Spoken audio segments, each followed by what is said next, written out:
Hello, everyone, and welcome to more Ace Attorney Investigations. It's been a bit since I've last played this. A bunch of stuff came out around the same time I streamed it, so I think I wanted to do it.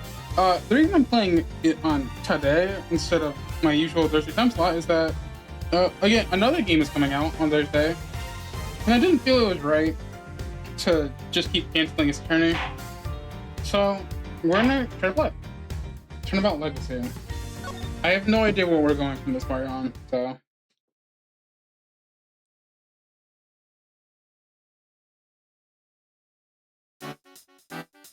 Cake. What should we make today, kids? Samson and Judy's Bake and Bow. Oh. Your 3 p.m. cake is strong against macarons, waffles with cream, chiffon cakes that are light as a dream. Laugh and sing, smile, it's true. All that sweetness waiting for you. Look there, look where? Over there. The oven's got something special to share. Now let's see what we've got for you. Hey, Munchlax. This is this. Hey, it's cooking time. Are you ready to make something special together? What are we doing here? The best third case in the series, by the way. Oh my. Fender. Wow. Talk about a blast from the past. Hey, Gregory. I'm going back there tomorrow with your boy. Finally going to find out what happened 18 years ago.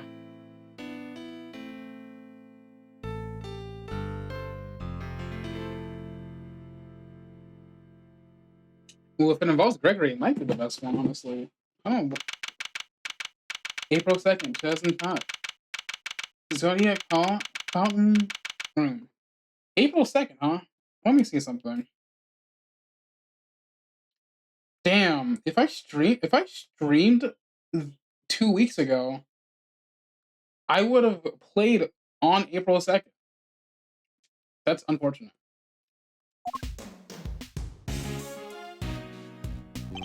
Well, Fender, tell me what we're doing here. Why have you brought me to an art gallery of all places? Hey, you had nothing going on. Seemed like the perfect chance to come in and enjoy the magic of star sign stuff together. I'm leaving. Chill, big guy, I'm just joking. You know about the IS-7, isn't it, yeah? The old man's last case? Of course. Found Karma with a great pleasure in shoving me the files since I became a prosecutor. I reviewed them again last night after your invite. See? Can I read them? I was also present at the trial those years ago. My memories are somewhat hazy. Do I have it? I don't have it. Okay.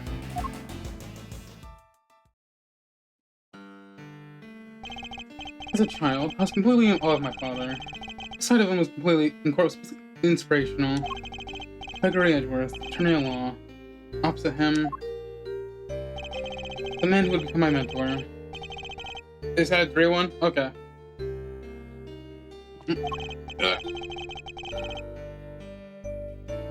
I think I landed on that.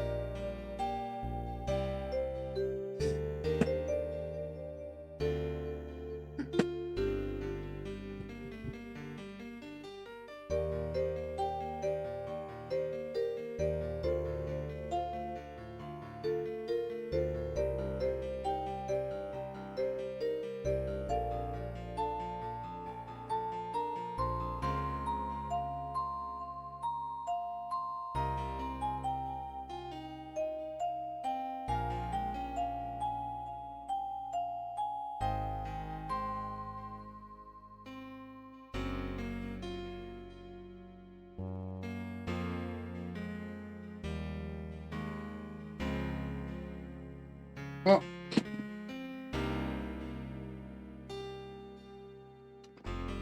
yeah, I think getting a starting soon screen would be good for this kind of stuff.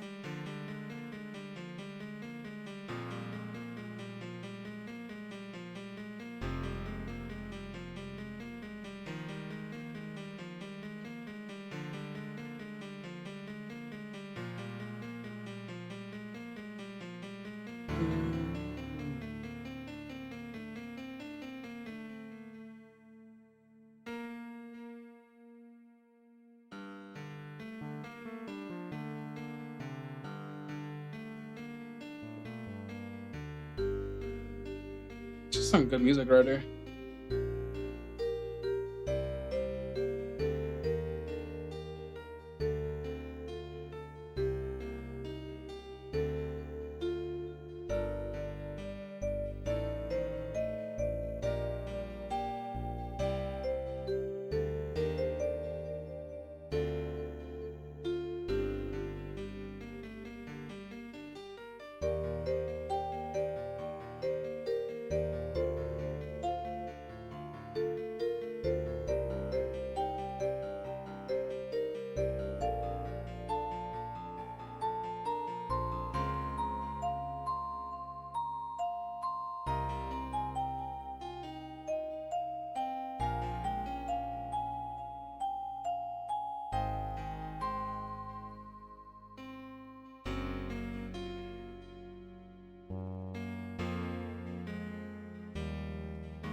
Well, you know, it says the ad break hasn't ended yet, but the moderator did. I guess the timing is off. Gregory Edgeworth, attorney-at-law, and opposite him, the man who would become my mentor, Manfred and Karma, whose credit case, however, ended the conviction of the accused. Back. Welcome back. So you were there too. You were in the courtroom for Gregory's final outing. That made things easier. Why do you have something, see? That's something being what really went down. Not the truth in those files, but the capital T truth. It was 18 years ago, smack dab in the middle of the real doozy winter. The buildings were covered with a blanket of snow. Looked like the streets were lined up with popsicles. Things weren't so innocent behind those frozen doors. In fact, some pretty sordid stuff went down. Really? This was back before yours truly was the fine figure of an attorney you see before you today. 18 years ago. Do I get to play as Fender or Gregory?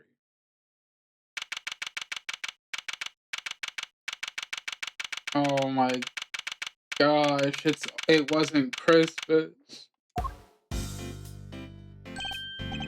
Hey, Mr. E. It seemed like came out of the blue, huh? It did. They were called in before the ink of an arrest papers went even dry. My name is Gregory Edgeworth. I'm a defense attorney. I'm here visiting the client with my assistant, Eddie Fender.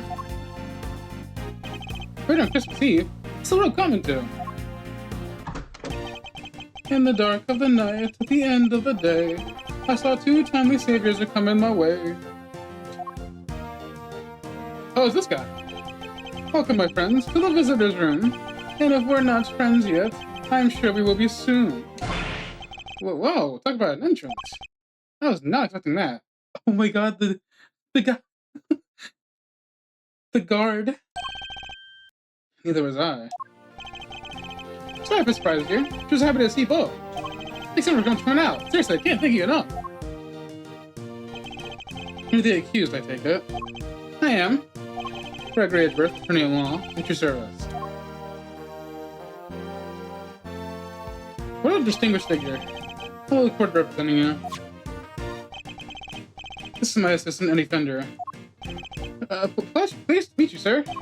Everything I can to help. Come now, Edward.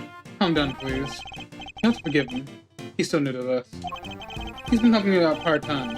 He's far from a fully fledged lawyer material yet.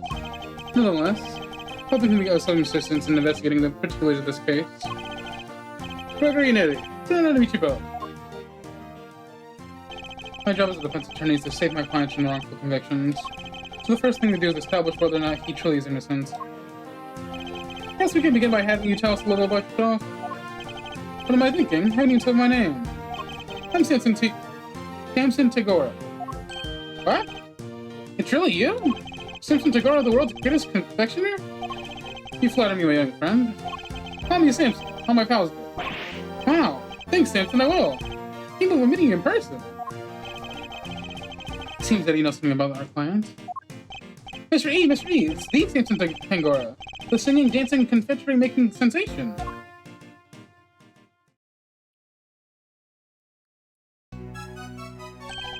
What shall we make today, kids? Macarons, waffles, boring.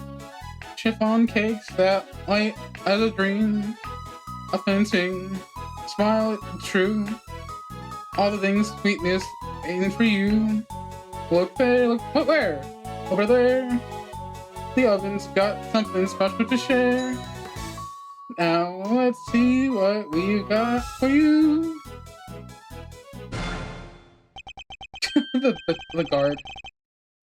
I'm started dancing along. Oh wait, I got the signal. Samson Tagora. This is the dream come true. Thanks, little pal. It means a lot to hear you say that. My apologies, but I think we need to discuss the matter at hand. Trying to sing out knowing the part of the song is coming up would be like, it's funny because like they just sung it earlier, but you know, I wish the text was a little faster. It might have came out a little cleaner. Of course, I'm sure you're both very busy. Alright, so what would you like for me to start? So you're not just a confectioner, but also a singer and dancer. Sure am. When I'm having fun, my body just starts moving. I just really enjoy making desserts. Wouldn't be much of a confectioner if I didn't. Love to make sweets that will bring joy to others. Hey, they're not just things, they're works of art. Sparkling, dazzling, mouth-watering creations. That's something these dreams are made of. So he aims to create joyous and inspirational creations, does he? I understand the incident in question happened at your mansion. It did. We were holding an international confectionery contest there when Cody was found inside one of my creations. Huh. It's not one of your... No way! A detective in charge took me under arrest because of it, and now here I am. I'll never take a life. Never. I'm sure the police will see that too in time. They realize their mistake. I sure hope so. Can you tell me about the victim?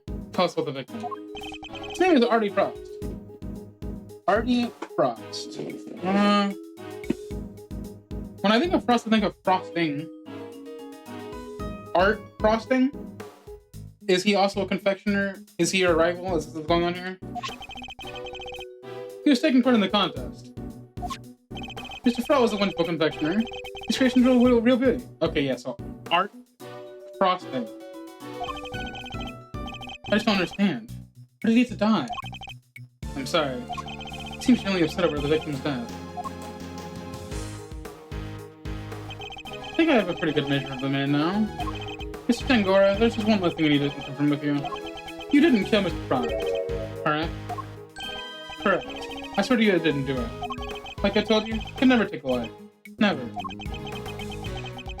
He seems quite sincere. Alright, let me take you at your word. Thank you for being so forthright with me. Likewise, could have talked to somebody other than one of those detectives. Not to the scene of the crime and see what we can learn. Be in touch when we have something more to tell you. Goodbye, Gregory. Goodbye, Eddie. Count on you both.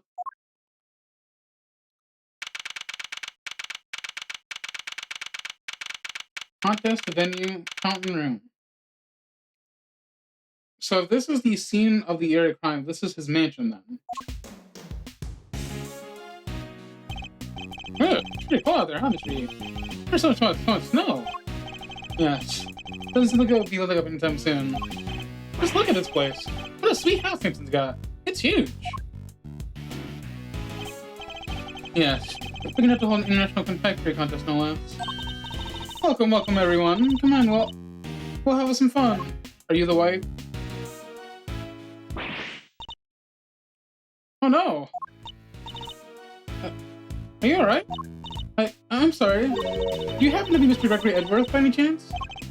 I would. It's a pleasure to meet you. Manny Fender, Mr. Edgeworth's assistant. Mr. Edgeworth, Mr. Fender, welcome to our humble abode. So you, Judy Bound. You sound like duty bound. It's an honor to meet you both. I'm the housekeeper here, Mr. Tangro's assistant. You're no housekeeper, you're Judy Bound. The Judy Bound. You know listening to my work? A little? I watch you on TV every chance I get. I'm Baking Bob's biggest fan. It's very kind of you to say so. We'll be nothing without our fans. And what might bacon pot be? It's not the biggest show on TV. Every kid on the planet loves it. If every kid on the planet loves it, why have I never heard of it when I was a kid? It didn't have to do with Samson and Judy make delicious sweet stuff, all singing and dancing. Like this, check it. Oh, we're not doing this again. We're not doing it again. We're not doing it again. This is the third time in 20 minutes. Cookie dough, caramel too. Fluffy Chuck's cream, Tresmazoon. Everyone, come along. Baking treats with a smile and song. There oh, where a who, there it's true. The oven's got something special for you. Just take a bite and you will see. Yes, that's hard. That's hard. That was a wonderful performance, Mr. Fender. Bravo! I get smiling every time I watch the show. I smile as I enjoy it too. I'll suggest it later. Oh, this dancing really takes it out of the guy. This is your second time dancing, man. Oh, I'm so sorry. I'm the world's worst hostess. Here, let's see the body in mine felt like a cup of tea. I like the shapes of the cups. I'd love a tea set like that. I would love a tea set like that. Ah, this is Ceylon, correct? It's delicious. Citrus aromas said to improve one's ability to concentrate, as I recall. Interesting. So this is what Ceylon tea tastes like, huh? How odd. The sauce is cold. Yes, let's let the tea cools down more quickly, I'm afraid. Some of our guests don't like it too hot. I see. This tea cups are very unique too. And the writing's really something. You think so? Thank you so much. I ordered them all the way from France. They're my absolute favorite. They were designed by a marvelous sculptor named Paul Hallie. Have you heard of him? He makes the most amazing tableware in the world. You're clearly a big fan of his work. Oh, I am. These tea cups are my greatest treasure. She's certainly not afraid to show when she's passionate about something. If you don't mind, Miss Bound, let's move on to the reason we're here. Can you tell us everything you know about the unfortunate incident that occurred earlier? Of course. Sorry for getting so distracted. Guess I'm still in shock. I'm the one who found the body, you see? You discovered the victim. Is it true that the body was recovered from inside one of the Mr. Tingora's creations? It is. You're in the middle of a conscious final judgment phase when I heard the sound of something big collapsing coming from Simpson's room. Yeah, that sounds something big. Simpson, are you in here? Ah! I opened the door and went inside. It was Mr. Frost's body. Thank you. Sorry to make you relive the traumatic experience. Take a bit of it, please. I only wish I had more to tell you. If you don't mind, Miss Bound, I'd like to begin our investigation of the crime scene. Oh, Mr. Edgeworth, Mr. Fender, you had to save Samson. He's no murderer. You can never do something like that. Of course. Leave it to us, Miss Bound. Thank you so much. I'll go serve the others their tea then. Come, Eddie, to the scene of the crime. Yes, sir, Mr. E. Oh, hey! It's nice to see him again. It's a shame he's arrested right now. No way, everything in this room is made of chocolate. I can't believe I'm getting to see so many of Sam's creations up close and personal. I'd be more excited myself if the room wasn't a murder scene. Just hearing you say that, shouldn't simmer down my spine. That might just be the temperature in here.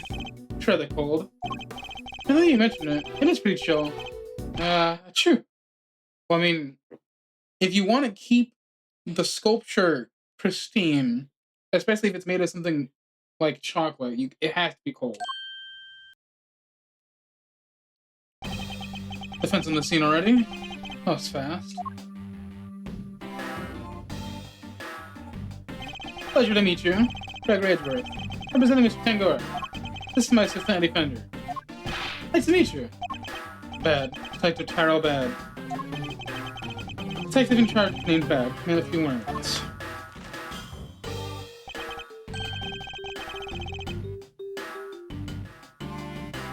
What?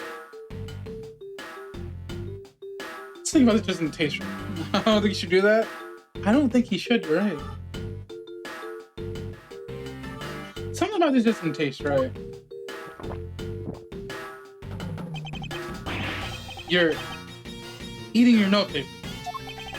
He lets you over his thoughts rather literally, I'm afraid. Helps him digest and remember them. It's a little quirk of his. Please try to ignore it. Although I'd be first to admit that it's easier said than done. Thanks for looking the other way. Detective Bat, would you mind if we joined you in investigating the scene? Sorry, not gonna happen. What? Oh, come on. Mr. Edgeworth is Mr. Tangora's attorney. Yeah, attorneys will do anything to get them off the hook.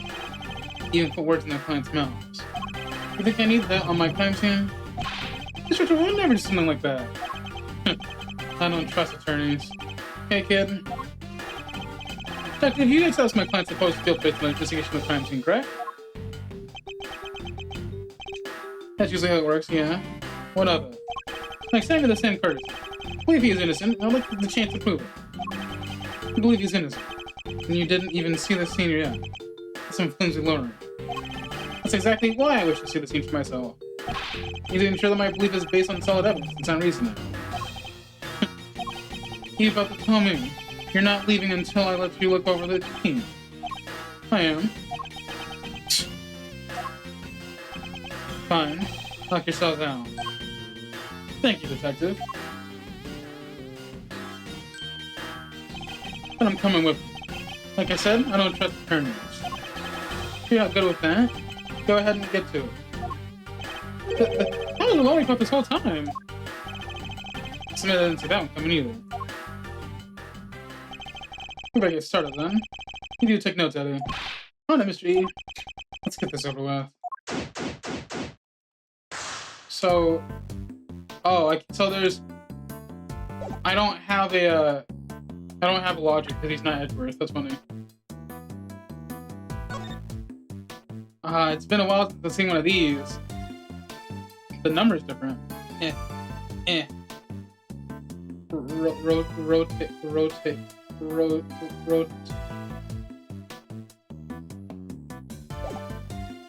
I did all of that to press the button. I'm so sad. I've been playing my Switch too much. She matched number here on the back. That's right. The number itself doesn't mean much, of course. Well, if it doesn't really matter, then I won't mind a string of repeating digits. I'd honestly pay to see that. Imagine the shape of the sunflower, right, Michi? Does that have some kind of special meaning, or... It does. Sunflowers follow the sun, correct? And otherwise, others, they always face the light. So we attorneys do. We should always aim to be the side of liberty and justice. Wow! I'm gonna work hard to be just like a sunflower when I'm returning. I've no doubt that you will. So you're 16. You're 16? That's crazy. You're almost 40. You're 18 at the moment. The dead man is 38. You guys are close in age. Yeah, you're 42. You didn't age at all.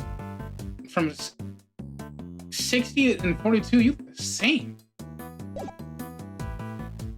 Well, actually, maybe he looks like less wrinkly. So this is where the body was discovered. Yeah, they took it away already. But everything else is just how we found it. It was rather impressive making an entire ship out of chocolate.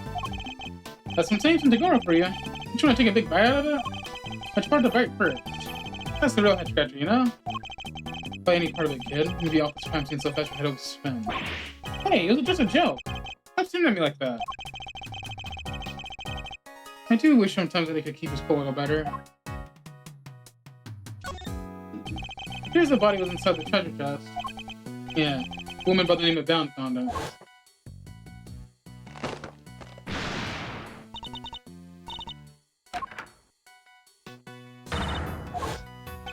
She heard something breaking and came to see what it was.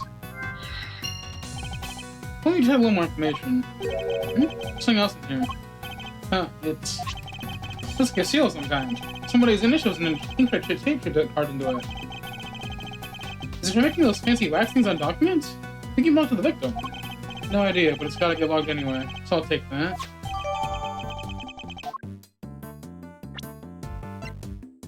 And your name was Artie Frost. Your name is Artie Frost, and this has an H? I don't know what the part is. But wait, it has a snowflake design. So maybe it is heads.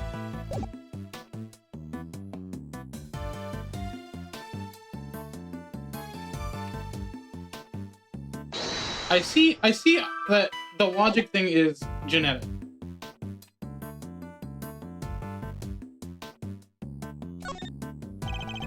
When the station of the ship is broken. She must have collapsed into the treasure chest and smashed it open. Wait, do you think that how the victim died? Was he crushed by the ship? He was. It becomes an accidental death and not a murder. Too serious. Don't worry, Detective. For the moment, we're simply discussing a possibility. I was being serious, though. Detective, can you tell us a little more about the state of the victim's body? Let me see. Got a picture here someplace. You can see for yourselves. Death was from blunt force trauma. What about the weapon? Has it been found yet? Can ask the prosecutor in charge about that. Detective's not one for sharing much, I see. You mind if I borrow this? No skin off my nose. It's not like it's official. Don't take it with an instant camera when she found the body. Why? An instant camera? Like it's disposable or something? No. These are developed pictures right there, and then when you take them. No way, this is pretty convenient. Now then, I better get my facts straight and take some notes of my own. Something in this picture that contradicts the current crime scene. I can call my process of deduction and figure out why.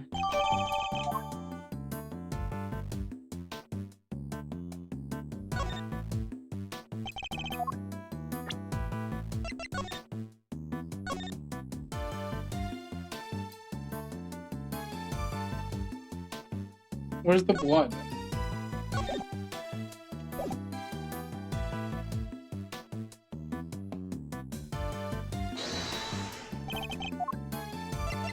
Eureka! So the only thing that has been moved to the scene is the body. Yeah, that and the piece of cloth that was wrapped in. Something here doesn't quite add up. It doesn't. Take a look at the scene from us, Detective. Very conspicuous pool of blood that should be here is clearly missing. You're right. I remember any mentioning that they moved the blood along the body. Let me check this forensic. What is it, Mr. E? What did you figure out? I made the treasure chest from the photograph to the real thing. The picture of the solid chocolate bottom continues underneath the deceased head. And yet, that part of the chest is now gone. The part of blood all over it. Exactly. Should the police remove it, or perhaps the killer? It wasn't forensics. They're saying nobody took anything like that away. Interesting. Somebody deliberately removed the blood from the scene. Could be.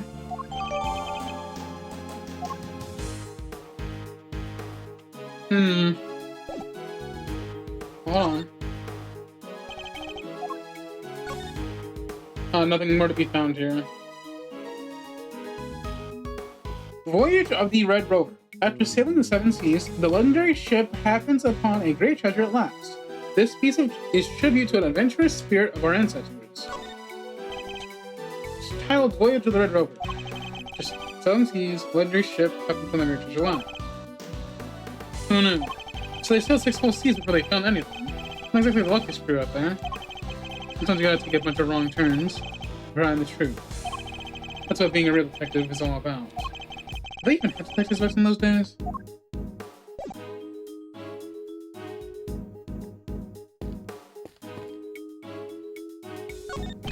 Real crime scene. This is so exciting. This isn't a game, Eddie. You need to take care of it seriously. Come on, Mr. E. I'm taking notes on everything. You are? What kind of notes? That's about how all this delicious stuff is made. I can't extract myself. I'm not playing around, Edward. Take this seriously. Yes, Mr. Edgeworth. This is a murder scene after all.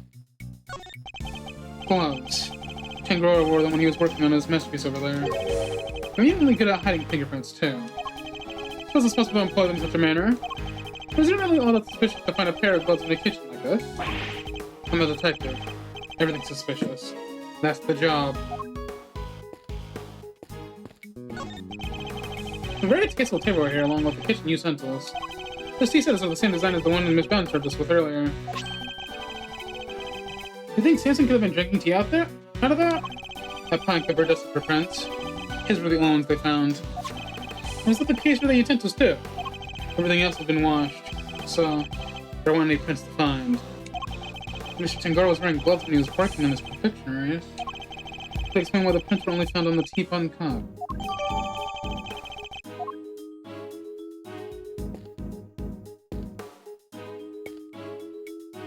Hey Raina, how you doing today? I'm playing as Gregory Edgeworth. I'm playing as the father. Well cooked kitchen, as one might expect. So it doesn't think there's much to be found in the way of clues. Nothing of interest in the fridge either. We checked. How are you doing today though, Raina? Oh, Edgeworth's father? Yeah. They hit us with a flashback episode. And you're...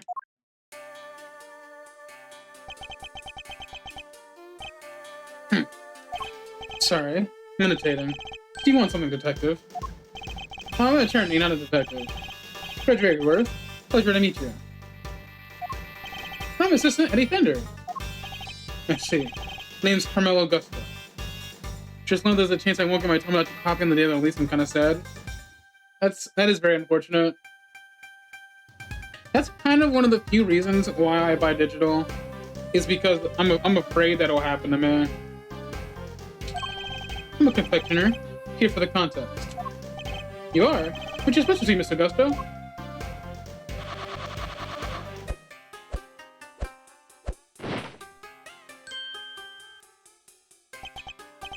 The art of air and sugar. No way, look at that! It's a little baby seahorse! It's a dragon. A noble soaring creature of the skies. That's a dragon. Does look more aquatic than airborne. I don't need to sugarcoat it. My design sense is weak. I know that better than anybody. That's why I'm heading to Zhang when this is all over. I need to train hard. Perhaps we should get off the subject of his design sense for now. So what are you doing in here, Mr. Gusto? Didn't think you were allowing civilians on the scene yet. I just wanted to know more about one of the pieces in here. He's not the cowboy wannabe from the present? Detective Bad?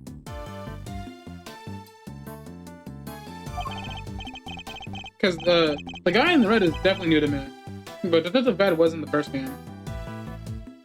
Makes sense, he's a contestant. Perhaps I should make asking a few questions of my own. This is some interesting influence you use, Mr. Gusto. The boy with the hat. The cowboy probably want to be from the present. As far as I know, Eddie Fender has only been in this game. He's only been in Investigations 2. I haven't seen him anywhere else. Sugar blowing pumps. They put sugar into the air. They're so cool. It's like watching a swordmaster do his thing. I'm no master.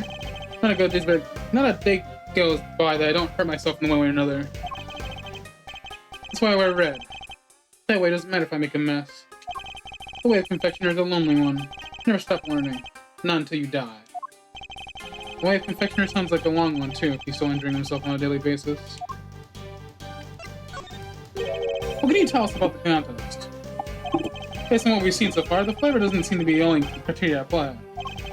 Not just what's Sankara's idea, but art. Confectionery is art. Confectionery is art? More like a blood mess. Right. You bring up a good point. He could be the killer. Art you can eat. Every part of it. Every single item in this room is edible. The whole place is going to smell like chocolate. Wait, they mean that candle is chocolate over there? That's crazy.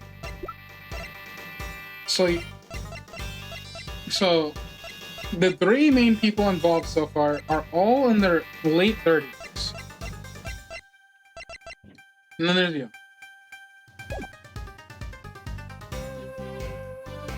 Shinko's a genius, a once-in-a-generation talent. Flavor and flair, he has it all. You can't outdo the god of perfection himself. You can't win. I don't know, man. Beating the greatest in the world seems kind of hard, yeah? As it should be. Whoever beats him becomes the greatest in turn. That's the real prize here. Nothing else matters. So you're competing for your title, effectively. In a treasure.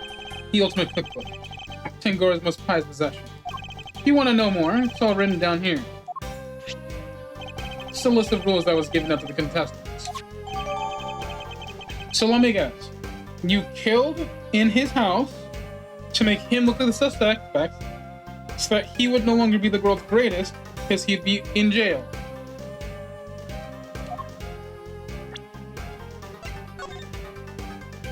Prize, the ultimate cookbook, title of world's greatest confection. Judging will proceed clockwise from the leftmost room. All contestants will gather Mr. Tengora's room when the judging ends. Non-confectionery items may not be used as decoration. Stands and display materials will be provided. Contestants may not enter another contestant's room until judging has been completed. Pretty simple stuff.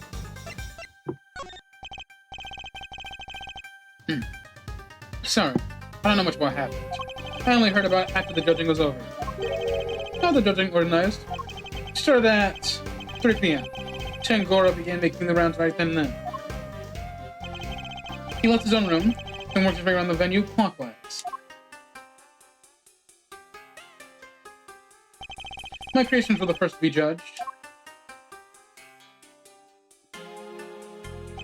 After that, he went to Scone's room. She's another one of the contestants. Beginning to spot her. Ruthless, brutal. There's nothing she wouldn't do to win. Like murder? She was working with Cream, some kind of dreamscape. Then, last of all, Frost's room. His thing was flavored ice. Sculpted this time, I heard. Found from the body, while Tengora was still making rounds. She panicked and ran to call the cops. Tengora ran around judging, since he didn't know anything about it, until afterward. I mean, he does have a decent alibi. You could claim that he died before he started judging, but who's to say that the murder didn't happen and then the body was moved to his room while he was judging? Went ahead and looked over the victim's work. Even went through the guy. Nowhere to be seen. Pretty suspicious behavior in anyone's book.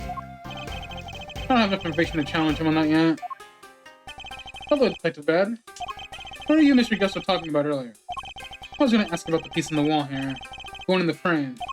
Seems like something was off. Thought I'd better ask somebody who knows about this stuff. Angel beset by thorns. Diary of despair, the light of light. Then you bozos showed up and pulled me away from my very important work. Guess we can take a closer look at it together. Can't take a hint, can you? Mr. Gusto, do you like helping us out? Of course. Confectionery is my life. If you have any questions, I'll be happy to answer them. Thank you. It's very kind of you. Looks like a fire alarm. Yeah. Before you start potting it, Tom made it chocolate. Push it and bells will start ringing. People come running from the security room. Whole bunch of hassle. So don't. I know you want to, but don't. Honestly, the thought hadn't even crossed my mind. Typical attorney. What is being introduced to you with anything? A Candabala made of chocolate. There's a title here. The light of life. Well, this particular light seems to be missing one of its life-giving claims. Something sort of symbolic meaning. Could it be...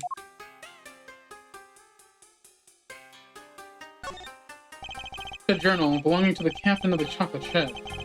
Also made of chocolate. Diary of despair. It's some title. Come, hearken, see how we cross the sea. And rode red ride to misery. Red tide to misery. Nah. If you can write with sweets like that, you're pretty well talented.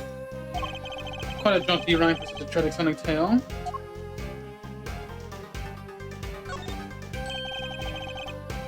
Couldn't even get a picture of this pretty out of chocolate.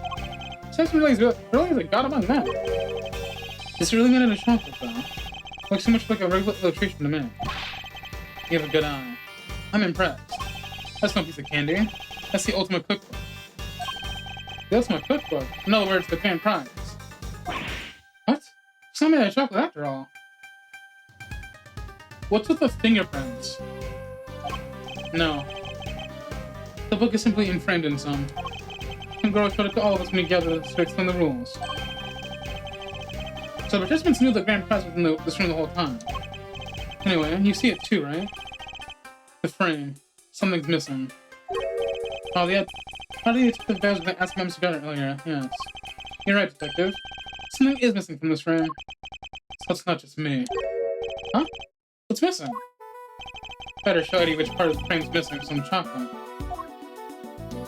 Take that! Look at the decorative work in the corner here. Something's missing, no? Oh yeah, it's from the other side. That's not typical Ikungura. The balance is on and all. That's not all. Take a look around. The fingerprints? Every confection in this room is missing some small bits. You're right. The candle holder, the nautical stuff, they're all like that. How many deliberately damage them? Damaged creations. A very good question. Or, and Jaguar just wanted to look like somebody messed with his work. He never do that to his own creations. Never. Is this going to keep meaning to the case?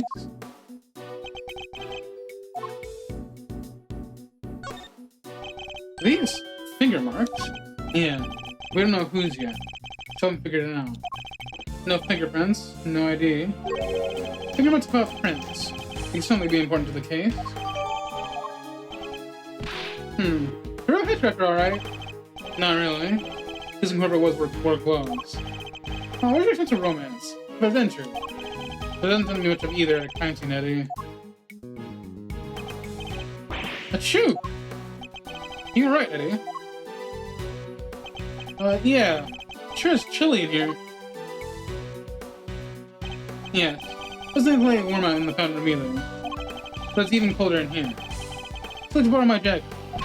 No, I'm fine. Besides, you said you'd give it to me when I finally got my attorney's badge. Huh. I did, didn't I? Why do they have the heat down so low? Chocolate needs to be kept at the right temperature. Take a look behind that panel on the wall. What panel? Look at that, it was here the whole time. I mean, yeah, if it's not cold, it will melt. There's one in each of the contestants' rooms. Guard hid them so they wouldn't be spoiled the aesthetic of their works. What do the controls do? You adjust the temperature and the lighting. Goes all the way down to negative 22 degrees Fahrenheit. Told them to keep any questionary milk from melting. So in effect, each room is a giant freezer. It's 10 degrees in here, no wonder I'm cold. Yeah, it's not too bad. You, mind if we turn it up a little? Preservation of the crime scene is the foundation of detective work. But I'm not a detective! Same goes for an attorney's, Eddie. We must never disturb the scene of the crime. Huh. Use of the cold. It's part of your training. Chocolate needs to be kept between 59 and 65 degrees. There's no way around it. Yeah? Huh. You know the temperature's by heart, huh? Guess it's your job. I feel like I should know. Any real confectioner should be able to tell you that and more. Alright, what about lollipops? And cream? Not too hot or too humid. Lollipops you can just find about anywhere. Cream needs to be kept around 50 degrees. You need to watch it for heat and humidity, huh? Duly noted. How much is that in Celsius? I know the formula is 9 divided by 5 plus 32.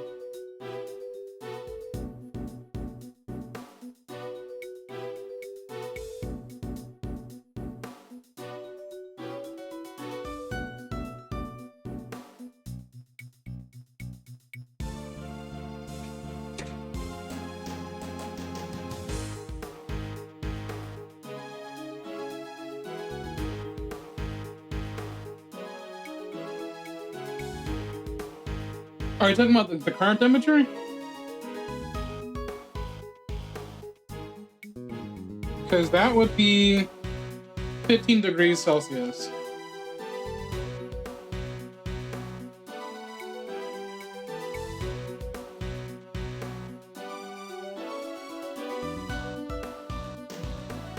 I think that was kind of brightened up when we sang about Lollipop, didn't he? I suppose he must be very fond of them. Okay, so nothing can be found here. It's not that cold. Yeah, 15 degrees Celsius. 60 degrees Fahrenheit is honestly not that bad. It's like sweater weather, but it's not anything that big of a deal. This is a fun collection of nautical paraphernalia. One of them could be a murder weapon. No, but all made out of chocolate. You'd have a hard time puzzling someone to death with one of them. Shit, can't tell what's real in here. They do look genuine. I can only tell the difference myself. True testament of Mr. Tangor's skills. How's it looking over here, officer? Nothing of interest for the cupboard to wear. Yes, sir. So, there is. Oh, no, there isn't. Just a blowtorch used for cooking and some tableware, sir. You heard the man, Mr. Attorney. Nothing to add, am I right? No. So, you do something to add. Oh, no. Can't get a straight answer out of anybody. I'm just gonna ask a straight question. What are you investigating, officer? Sir, what's the temperature of the water here? What have you learned? Oh, it's warm, sir. The stream in each room flows into the main fountain, and then the water is circulated back into the room. Unusual state, at least. I've seen a house full like this one. Rich folks, they're all crazy. Okay, so I've... hold on. The Red Rover and the Crimson Tide. Looks like this title is the inspiration for everything in this display here in this room. The ship and the temperature test, of course, but also all the other medical options on display. Certainly a suitably grand theme which no showcase. Certainly is a suitably grand theme with to showcase Mr. Tagor's talents. I think I've clicked everything in this room.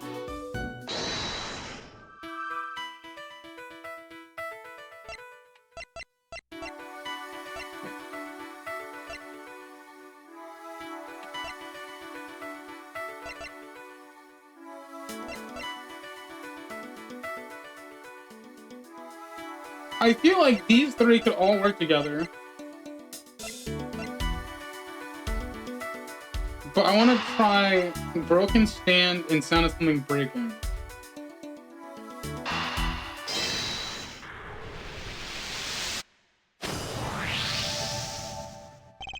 The stand broke and the ship... Oh, get this Steam stuff off my screen.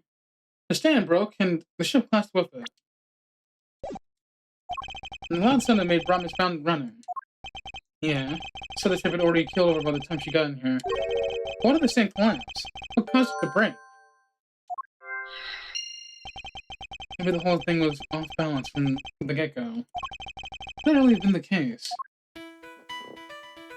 Well, if it's broke, damage creations and whether it breaks into correct.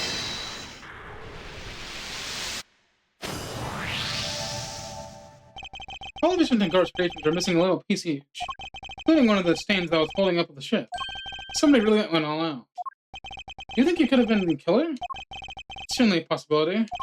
Either way, I think we can safely say the stand was damaged in our mystery person's tampering spree. When it broke, the ship fell and smashed open the treasure chest, which would have remained closed otherwise. I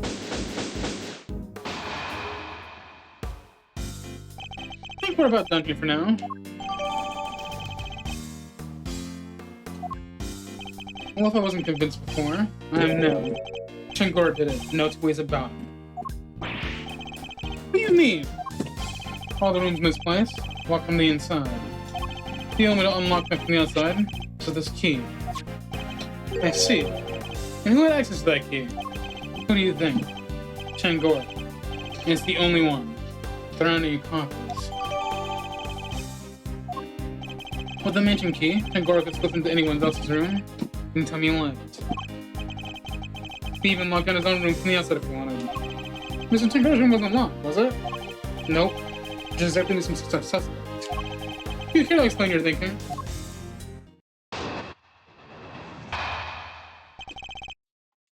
The door had been locked when the body was found, and Goro would have been no suspect, which is why he deliberately didn't lock his room.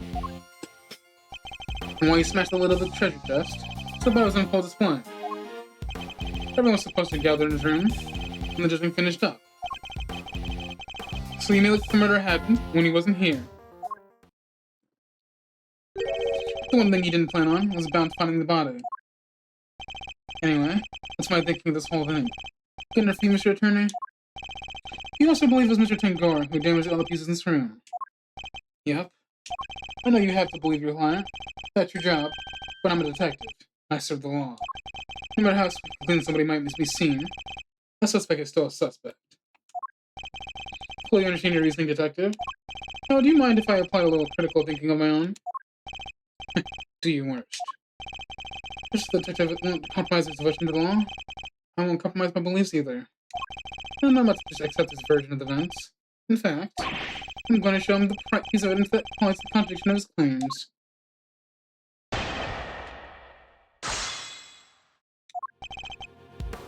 Alright, so we have 6 pieces of evidence.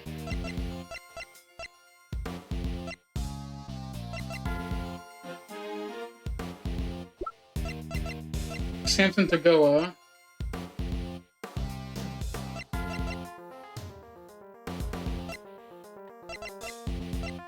Hold it! We'll just go for this now.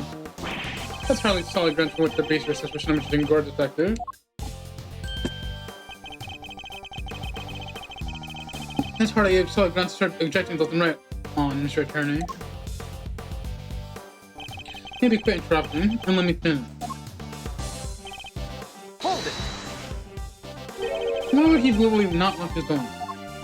Because if he locked it, he might as well have caught up sensing he did it since he had the only key. But maybe it's just a coincidence. Maybe he just left it unlocked without meaning to. He just happened to leave it unlocked, so we just happened to find a body inside. Come on, kid. You never make detectives think something like that. But I don't want to be a detective. I want to be an attorney. I'd be grateful if you stopped in to steal my apprentice. Look, there's a reason Tangora left his door unlocked. Hold it! You're saying Mr. Tangora himself deliberately smashed the treasure chest open? Yep, he hadn't. The body had never been found. Struggle to see how he managed to destroy his creation while judging the contest at the same time. Exactly! Besides, there's no way he would have expected sweets. He eats less crumb on bacon bob while dancing. That's the only way stuff gets destroyed. This isn't what happens on TV, kid. You know about bacon bob, detective? I'm the only one who isn't familiar with this show. Wow! What a gift! You sing the same song too? Never mind that now. Focus. Point is this. 10 girls responsible for breaking that lid. Hold it! The judge began naming Mr. Gut's drink, correct? Yeah. Kinda wanted to check this hard candy stuff out myself. In that case, how about a demonstration?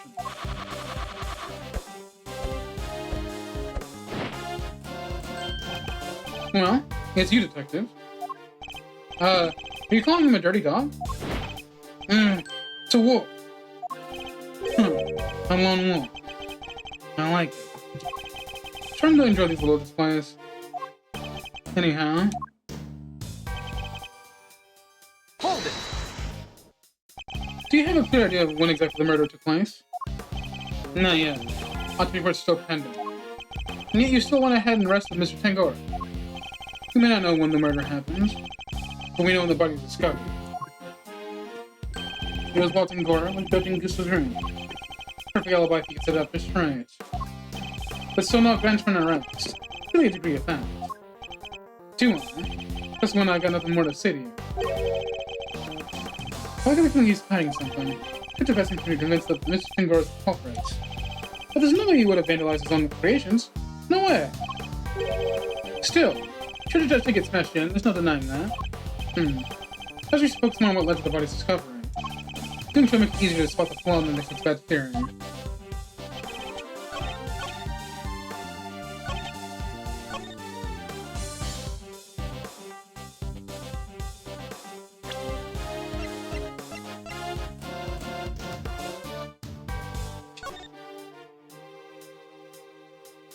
ship collapsed.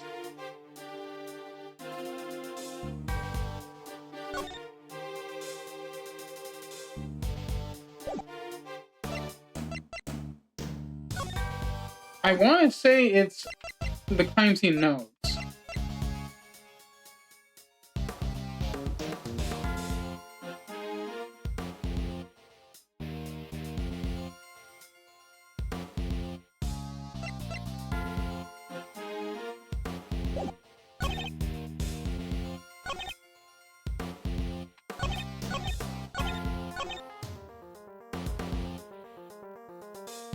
Door hadn't been locked when the body was found, and Gregory was by a suspect. So we didn't lock his room. While he smashed the lid of the treasure chest, so the body was on full display.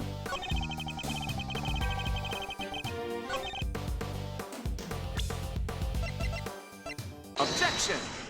It would be the fact that it did not on right. But he noticed the body was hidden into the chest. And then Mr. Ballot only came running into this room when she heard the sound. It seems reasonable to infer that the sound was that of the chocolate book collapsing. Sure, seems likely based on the evidence. And you assert that it was Mr. Tangora who had smashed the lid of the chest. Well, this photo makes it clear that it was the ship that did the smashing. That had occurred only moments before Miss Vanna entered the room. Then it could have been both Mr. Tangora, who was out judging the contents at the time. I never said he did it then and there. So he could have done something in the stand, so possibly he was in the middle of some judgment. Objection! The only way of proving that assertion.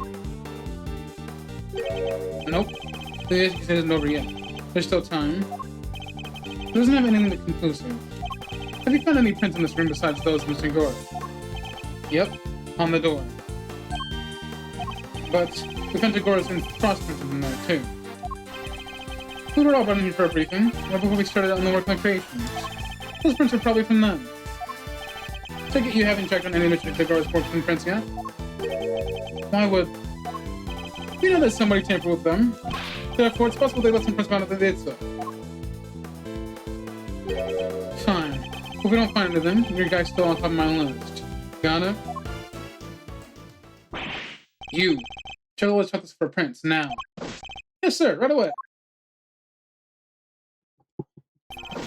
Let me guess. We're gonna find Judy Brown's prints on them.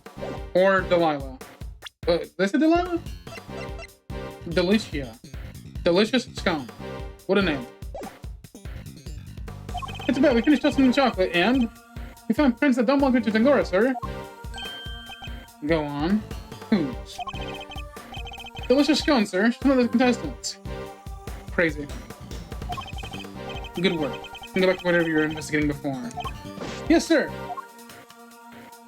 So since we have a suspect besides Tangora, even without your loyal input, I wasn't about to wrap up the investigation anyway. I'll go speak to Mrs. Scone and see what she has to say for herself. Delicious Scone. Mr. Gusto, Mr. Chartoon. Something she was ruthless. She'd do anything to win. This family sounds like a pretty suspicious character, huh, Mystery? Yes. Maybe we better go speak to her ourselves as well. Dr. Bad, do you mind if we accompany you? Babysitting you is not my job. Oh, come on! But, guess you did pick up a couple of useful clues already. So if you want to tag along, be my guest. Thank you, Detective. You're too kind.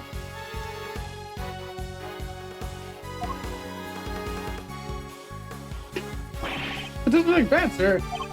I don't think that's such a good idea. The lead prosecutor's still busy in there. He'll be fine. Me and him don't exactly see eye to eye anyhow. Oh, we got to get a Von Karma? Who is this him? What are they assigned the case to? Manfred Von Karma. What? They gave it to Von Karma? He hasn't lost a case in 25 years. Manfred Von Karma. Legend let you know the prosecutor's office. Yeah. We never faced one another in the courtroom, but I've heard plenty of stories. Saying he'll do anything to ensure a guilty verdict. I can't let that distract me. For now, I think the only thing I believe is right.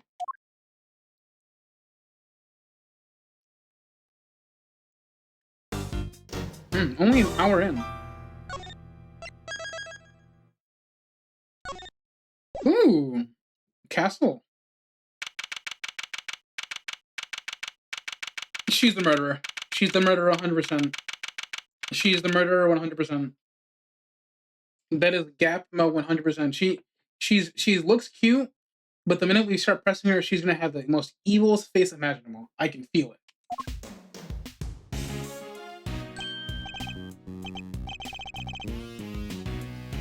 Whoa, Candy Castle. And look, there are even some little elves to go with it.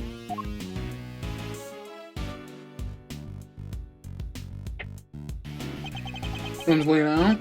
Pretty much the same as the Tangoras. It's not as cold though. That's something. Try to accusing us here? She looks evil, I'm sorry. Normally it's someone you never expect. And it's because it's because she looks like someone you never expect that she probably did it, you know? They said she's ruthless to do anything to win. Anything to win means she probably could have murdered to get someone else convicted so that she would be number one. You know what I mean? It's not as cold though. That's something. Let's see. Yeah, looks like there's a temperature token on here too. Where that orange light is, right? Better take a closer look at it when we can. It's like a fairy tale storybook. Hope that isn't the case and considering it's predictable. I mean, you have a fair point. But from what we've seen so far, right? This is our client. He's probably not guilty. This is the victim. So the three possible suspects we have so far is the assistant, the guy who looks like he probably did it, and then the lady who looks like she couldn't have done it. You know what I mean? It's a fairy tale storybook here. This what's cream covered construction must be the work of Miss Delicious Scone. Where is Miss Scone? Me? I'm just over here, dearie. Oh, just look at you lovely boys. Delicious Scone at your service. Some cheeky bladers that can blade even call me Miss Delicious. Teehee. What a lovely boy at 34. Unexpected to say the least. Lovely boys? Really? Even Mr. E? Oh yes, dear. You're the detective over there. You're all lovely boys to me.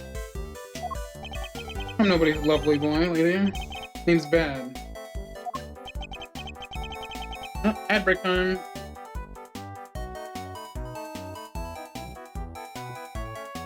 Why? The ad break? There it is.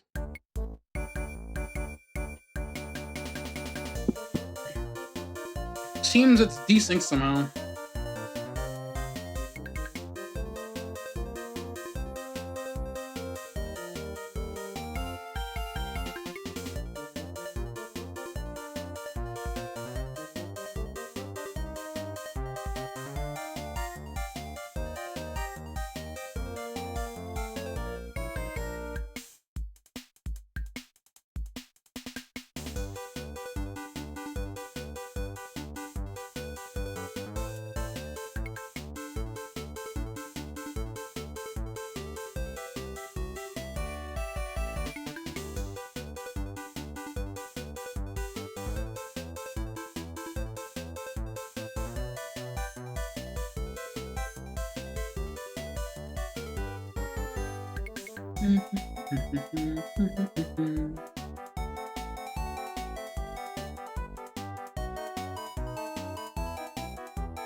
No way.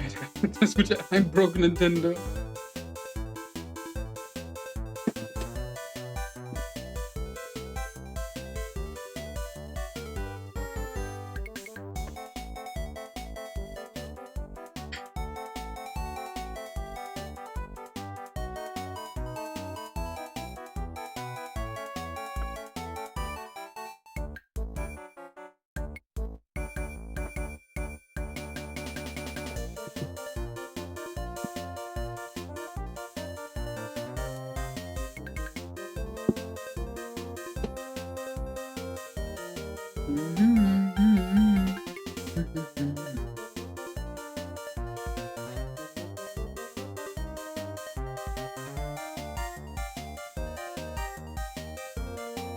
There's like a 10-second delay between the ad breaks and then. How about I just burn and do some breaking? Welcome back. Burn down the marketing team would be kind of funny. Yeah, just how old she is. Oh, I'm not on the button. Hold on. There we go. Finish it up so we can get out of here, Mr. Attorney. Yes, alright. Oh god. What's the meaning of this? Chit-chatting with the defense. You can't. You were inside the. Mr. Edgeworth, someone should have shipped out the castle. Von Karma. What? He's Manfred Von Karma? Eh, sorry, mannequins. Notorious Prosecutor Von Karma himself. Pleasure to meet you, Mr. Von Karma. Gregory, attorney at law. I couldn't care less what your name is. Your job is to lose to me and disappear, never to show your assuming face again. You're a thoroughly rude individual. Those piercing eyes, that furrowed brow. You're even scarier than they say. Looks uglier here. It's funny, because he's younger here. And you might want to keep those rude thoughts to yourself, Eddie. You were hoping you might permit us to carry out some breaking fires, Mr. Von Karma. And why would I wish to extend you any such courtesy? This clearly isn't going to be easy. So long as your inquiries are limited to this room, I suppose I'll allow it. What's that into your heart? You, the tall folk. The name's bad. It's so hard to remember. I didn't ask for your opinion. But such will always you're not concerned to me. I do admire your spirit. Bed, see to it these worms don't step out of line. How do I... have to... I'm not offering you a choice, detective. I need to go and look over Mr. Gus's room. Good day. Yeah? Great. More babysitting. Why are the two bad Mr. Von Karma investigating together? They don't seem to know each other well enough for them to be bad blood between them. Oh, looks like we have permission to investigate. Guess better get to it. Indeed. I'm trying to trust Mr. Von Karma's motives. I can do that much. Hold on. I haven't been over this room yet either. You're not messing it up when I get my chance. You have to wait until I'm done. Huh? I thought you were a lead detective. How come you didn't take a look at this room yet? Because I wasn't the first one they assigned.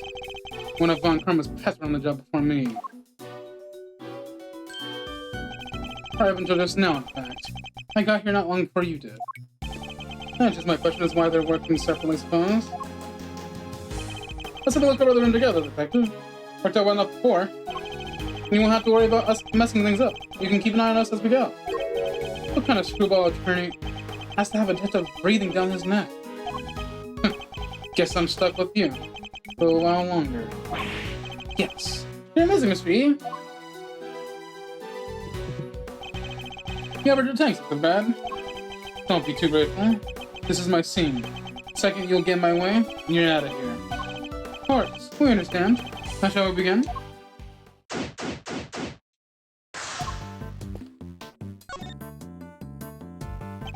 It's an incredible piece of work. Hard to believe this whole cast is made out of sugar and cream. No, right? I thought it was a magical medieval story or something. Didn't know you were so such fantastical things. Sorry, Mr. Edgeworth. Didn't mean to get so carried away there. I'll need to apologize. I admire your enthusiasm. Sometimes wish I had my own son was as animated as you. You have a son, Mr. E? I do. He's still in elementary school. Yet he'd rather read a statue book than a fairy tale. can't have to worry that his interests will make it hard for him to make friends. Don't say that. He sounds super interesting. He'll make a ton of friends. Me included, I'm sure. Well, you weren't wrong about that. He's eating again. I like to think you'd be more of a brother than a friend, Eddie. A big brother, huh? Guess I have some growing up to do. Let's do this more seriously. Indeed. Then with that in mind, shall we continue our investigation? I sound the scene and click on the kiss my attention.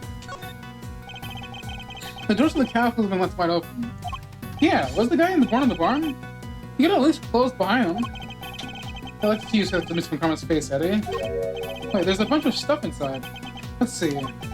Hold a kid. If anyone's gonna be handling evidence, it'll be me. Cream's going on running.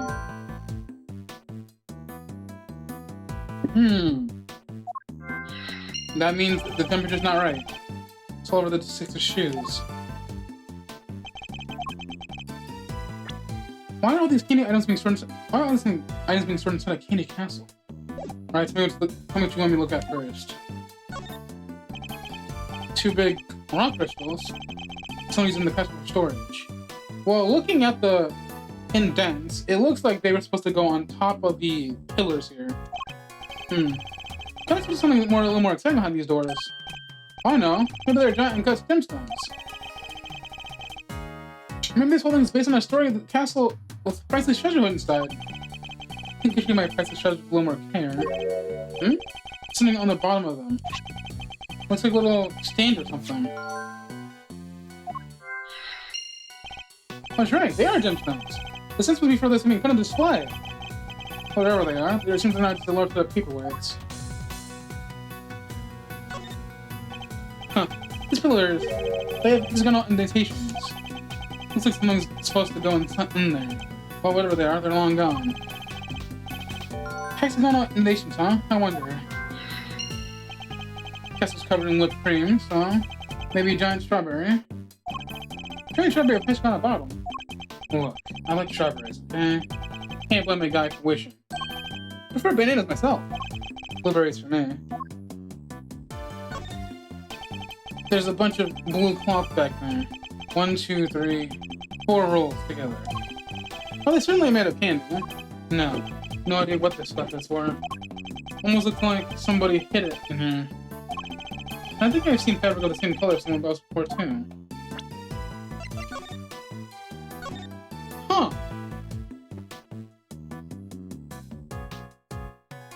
She's looking a little more suspicious, I gotta say. That is pretty sus.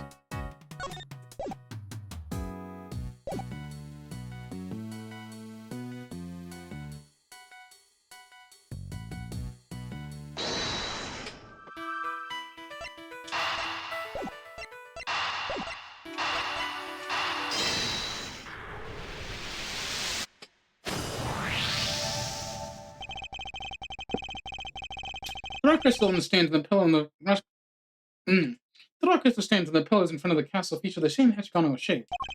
I believe the crystals are meant to be placed on top of the pillars. Oh yeah, hexagon to hexagon. Makes perfect sense. If that's the case, then why are they being hidden inside the castle? The rolls of blue cloth and the rock crystals inside the castle. I mentioned both must belong to Miss Scone. Miss Scone, what are you using the items inside the castle for?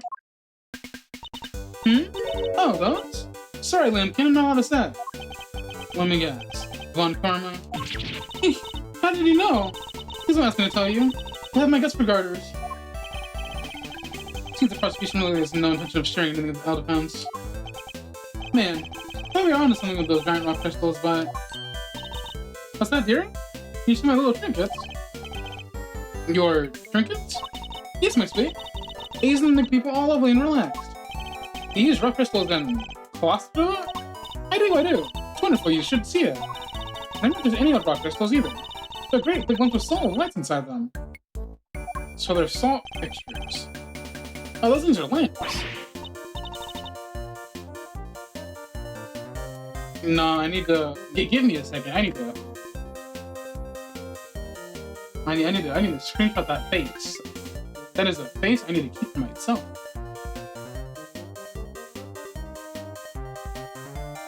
That's a react image. I haven't seen one. Oh, that's not even the half of it. Let's close an even more exciting secret. She really opened up the moment we started talking about her trinkets. Since you're here, why don't I give you some lovely words to taste my relaxation magic, hmm? Oh, bad pumpkin. Can you get it all out and set it up for me? The name is bad. Is that a no? Why are you being so selfish, Batty Pumpkin? You finish taking photos of the room yet? Yes, sir, we have, sir. Then help Miss Scone here with or something, will ya? Yes, sir. Run away, sir. Oh, you're sweetie heart, aren't you, Batty B? It's amazing, Miss Scone. You got him to do exactly what you wanted. That's some talent.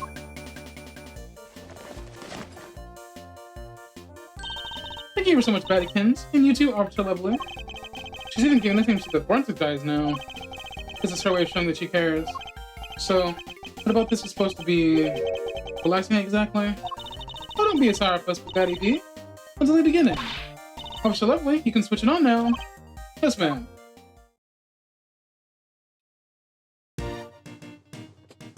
You know, that ain't that bad. Huh. Wow, it's beautiful. It is. Wish my homework here to see. Somebody here to see it. Isn't it though? Isn't it just wonderful? The 4 double elves and the sweetest little castle made of sweets. That's my theme, you see. I thought it'd be extra lovely if all lit up. Not the nicest thing you ever seen.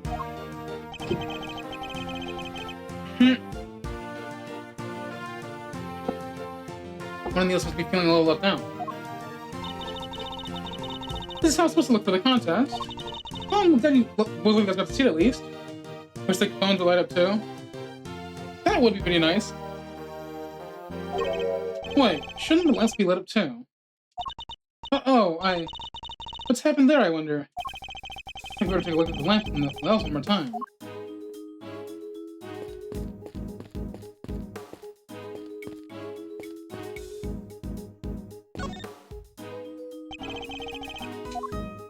Oh, whoa! Whoa!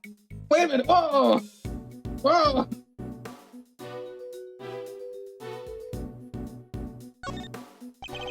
What's gonna have the essence to use these lamps in their display? Why are they stashed inside of a castle? And because they were broken?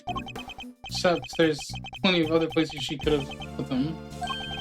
Plus, to hide some salt is in the sugar. Isn't that how it goes? In fact, the best place to hide a tree is in the forest. Anyway, if her intention was to put these salt lines in her final display, that contradicts a certain piece of evidence in my possession. I need to point out by making a deduction.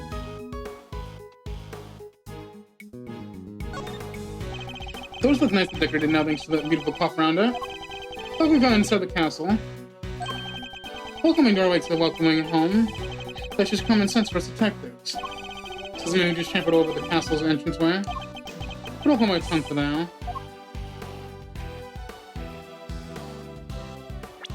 So it contradicts what we have. Does it really?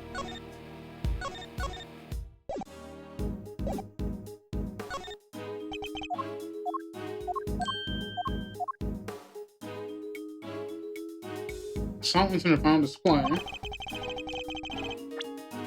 Contradicts a certain piece of my possession. Does it actually? Oh wait, it does. You can't use them. You can't use them for your. Yeah. You're not allowed. You're. Eureka! Take a look at the list of rules for the contest, detective. Non-confectionery items may not be used as a decoration. That means the salt lamps and the luminous pots will both be against the rules.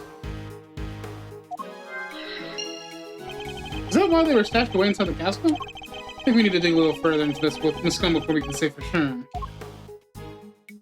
Anyways, my shoes are already covered in cream. I wouldn't go any closer unless you want the same thing to happen to you. See what's behind those doors. There's no need to look again. Anyways, the elephant in the room. The lamps appear to be broken. Bulbs are smashed. Both of them. Maybe they fell and broke on the floor. Look, there's a red stain on the one on the left. That's not just a stain. That's... Yep, that's blood, right? I can smell it. What? The blood? Why is there blood on this lamp? It has something to do with why its bulb is broken. Very close to the other one, too.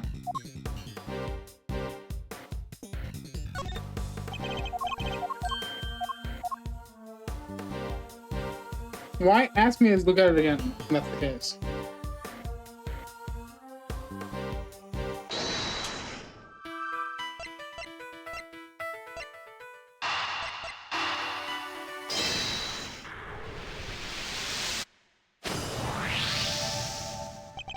You know the victim was struck and killed with something blunt? We found blood on one of the lamps, which has a smashed bulb inside. The lamp might have been the murder, For sure, it can't do enough damage to kill someone. You, science guy. Did you finish analyzing the blood on this lamp here? Yes, sir. Just got a minute ago, sir. Blood is the victim's. No doubt about it. There you have it.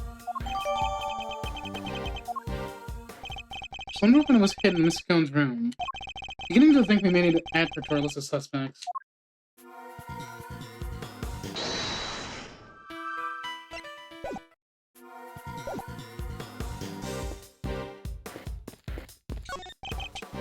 Small door on the wall, just like Mr. Tangora's room. Here, I'll open it. Temperature 68 degrees. Lights set to green. Didn't they say cream needs to be around 50?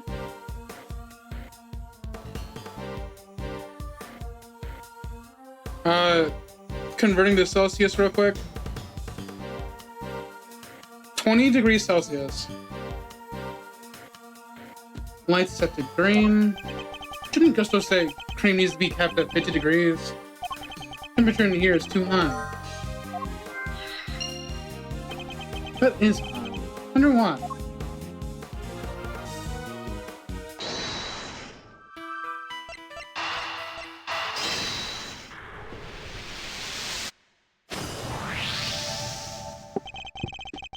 The strong clean in this room is passing because the temperature is too high.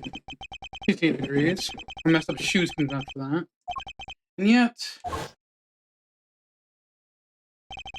when you open the doors to the castle, the handles of some were just fine. Yeah, they were sturdier than expected. Sturdy. That's not the way I'll describe most things made out of confectionaries. I think you better take another look at those handles, don't you? What the? I think it's safe to say those handles aren't made of candy. It's not just the handles. The whole castle. Who else? They're all just plastic models with cream smeared on top. So she's a cheater. What? So none of this is confectionery art at all? No, simply made it look like candy. The candy having been added to end it all in plasticity.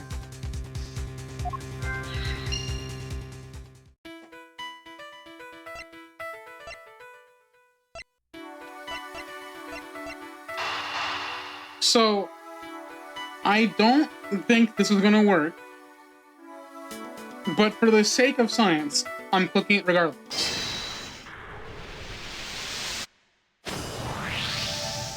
It worked. Okay. So not only did she use decorations against the rules, she also didn't make any real sweets. This girl made a mockery of these rules. Yeah. Guess she's not gonna get crowned world's greatest now. Why is it so warm in here? This got something to do with all this? That's a good question. I think we better go ask Miss Scone herself. She can wait.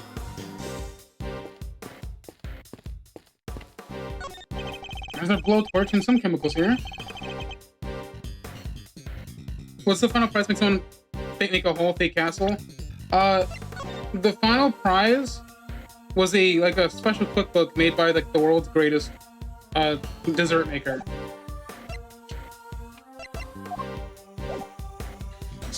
And I guess the final prize is also being crowned the world's best.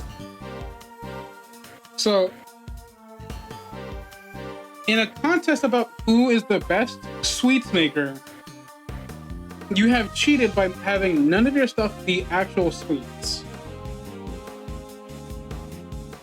I mean, I guess the actual prize being a cookbook that has the recipes for some of the quote-unquote greatest sweets is one thing, but it's all something, huh?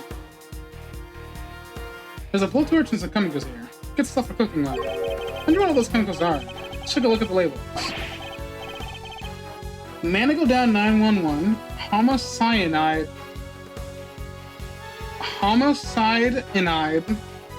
24/7.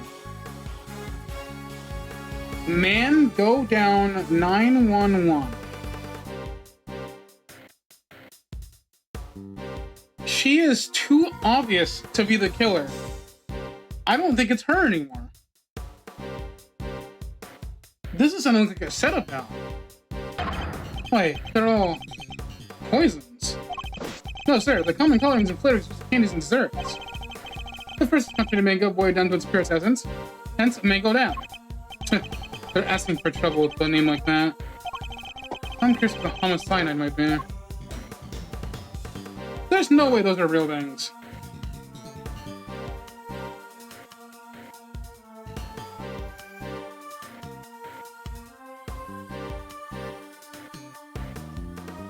Okay, they're not.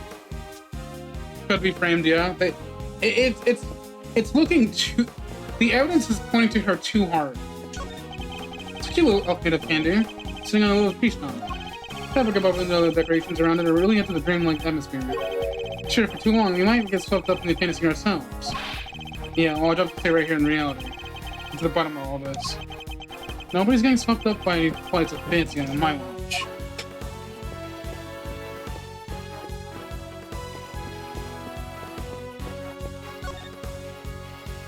This set doesn't have any illuminated conflict like the others. Except for really the work I have a scum. Well, I didn't want to, did I, dear? But one of my little machines went missing. You mean you went hiding it because it was bloody? The cloth in what sort of machine exactly?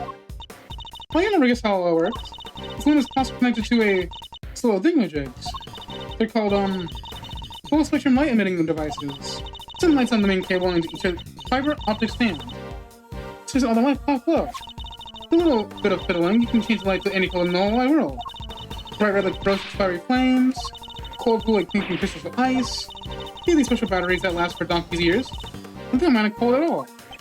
Forgive me. So these machines, they won't make the special luminous cloth light up in these beautiful colors, see? I see. So much new technology. I can barely keep up.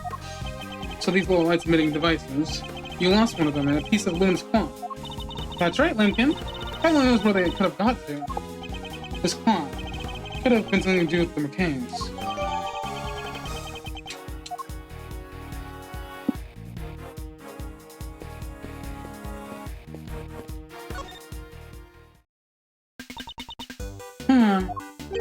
What's the matter, Miss Scum? You seem a whole lot less fearful than you were a minute ago.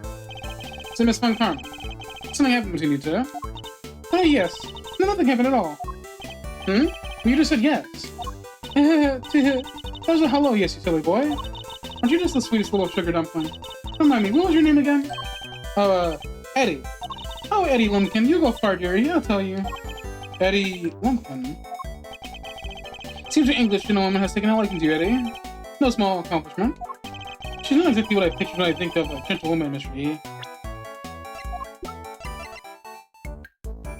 Indeterminate age. Never mind that now. Should ask her a few questions when we can. Black and white. 4 adorable elves and the sweetest little cast of elves. So that's the sweet theme of Miss Scum's creation, huh? Well, lucky for her, things aren't quite as they sweet as around here as she's trying to make out. This was the very tools Miss Scum used to build her castle. Buckets filled with cream, trowels, and a brush. She passed it here or a plasterer. Don't keep going making jokes at my expense, you cheeky little young devil. I don't just slap stuff on walls like a silly old plasterer. I have to spread the cream lovely and smooth, and then look up the rough patches. That's literally exactly what a plasterer does. What's the matter? Something weird about the ladder. It's not a ladder, Ned. It's a step ladder. Same difference. Far from it, actually. You know if you observe the basic nature and repulsive. Isn't she? Let's remember this for future reference. Oh! I got an achievement for that. For looking into the true nature of ladders and step ladders.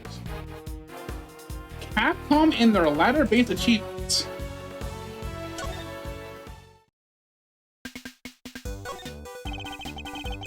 Can you tell us about what you did over the course of the contest? Of course, dearie. Let's see. I started about 10 in the morning, so we set to work. And, well, I spent most of the time here in my room getting everything ready, as you'd expect. Oh, and then there was a slow afternoon tea for an hour or so from around 1, I think.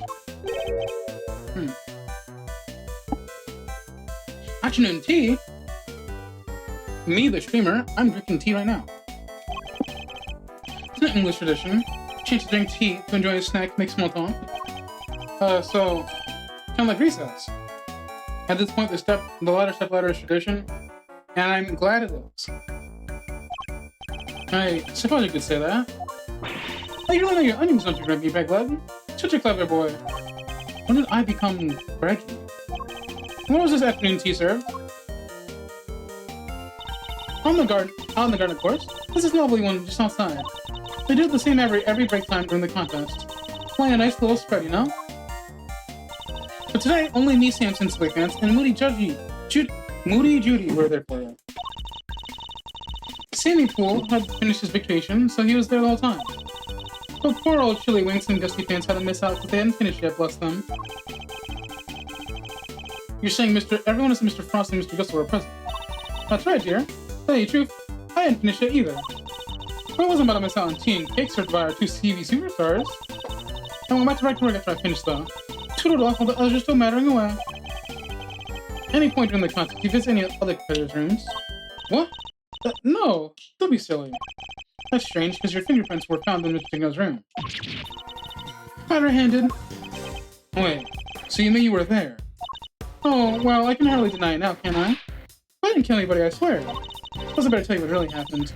Just promise me you believe me, won't you, dear? Miss Scone, why is the temperature of your room set in 6 degrees? Because I hate the cold, don't you, dearie? Besides, being chilly is no good for the girl. I want to keep my fresh face complexion, but I'm careful about these things. You ladies have to stay young, don't you know? How old is she really, though? That's what I like to know. It's not polite to ask specifically on a person's age, Eddie. But most of your work is made out of whipped cream. And whipped cream needs to be kept at 50 degrees, or it's roasted to flame. Is that so, dearie? Oh, silly me, huh? I've only got to make whoopsie. Wait, she really didn't know that?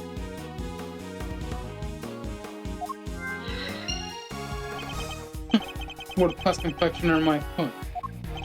Not only did she break the rules by using fake candy, she ignored a basic fact about her supposed crimes. The scum goes mysterious by the minute.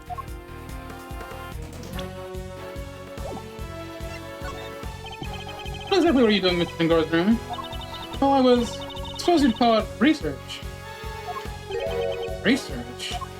Sandy Pool's a dab parent when it comes to old tweak making. Everyone knows that. So when I noticed there was no one in there, I was in for a quick research, like I say.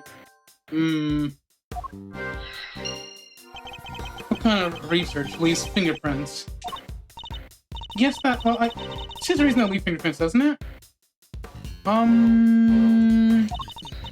After all, it's really research if you don't have a little nibble.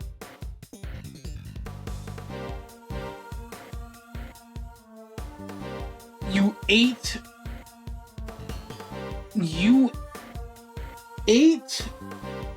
the pieces of art that were used for the contest.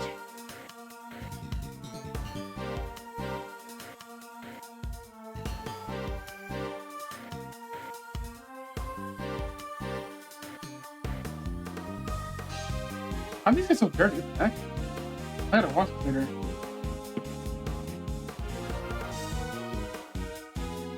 Huh. What the heck happened here? I gotta fix these later. What? You ate little pieces of them? So the traces of tampering in Singora's room. That was on you. I'm ever so sorry, sweeties. I didn't mean to make a mess. I just gotta take a little bite here and there, didn't I? I didn't want Poor Sammy Pool's getting upset.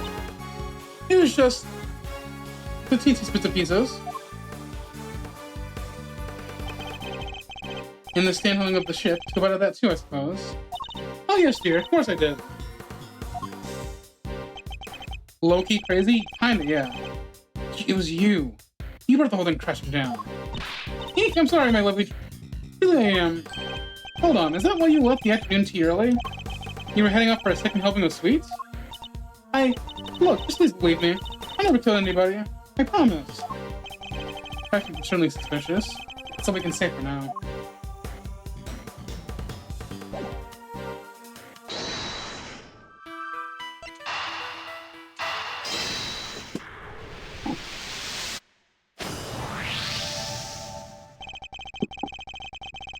Miss Scone appears to lack basic knowledge about how confectionery is created.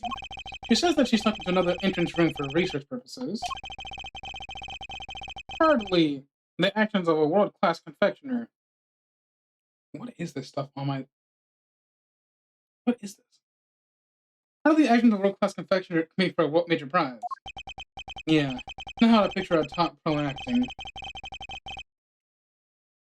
Maybe she lacks a little confidence, or... She's not actually a confectioner at all. Now she had another agenda altogether. After all, we only have her word for it that she went into the room to do some research. But you mean, maybe she went to commit a murder? There's no way of saying that for certain just yet. She is hiding something, that much I'm certain of.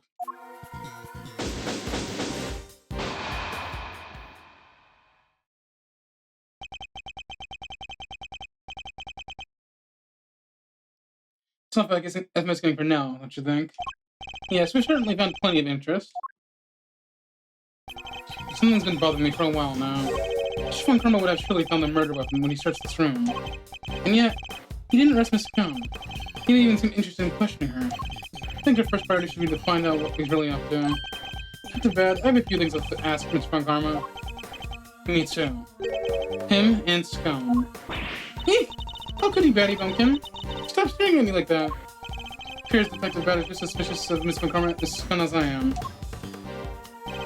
Miss Scone, would you be so kind as to accompany us? Of course, dear. Where are we off to? It's time to Von Karma.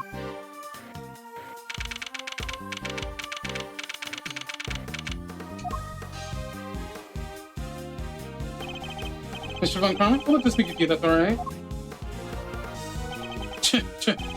Judging by your faces, I'm guessing you found the murder weapon. We did. It was Miss Scone's room. Which means that Miss Pingor should be no longer the only person of interest. Nonsense. It doesn't matter where the weapon was found. Pingor is guilty. As long as this is my case, guilty shall remain. How can you be so sure of Mr. Pingor's guilt? You have an explanation, I assume, for why the murder weapon was in Miss Scone's room? Of course I do. And I'll be delighted to share with you. Tengora killed Prosecutor of Scone's salt lens in order to frame her for murder. To complete the deception, he took it back off her room until he was done. After all, if it had been found near the victim's body, Tengora would have been seen doubly suspicious. Body may be hard to move, but a murder weapon, considerably less so. And that is why there is no piece of evidence on the scene that is pointing to the particular suspect. No. So to your assertion that Mr. Tengora took the salt back to Mrs. Scone's room. It is indeed. But it is more than an assertion. It is a fact based on my own investigation. I mean, you have proof that he did so. I don't need to say such a thing. What? If you have a rebuttal, I'll be happy to hear it. But I highly doubt you'll be able to fault my logic.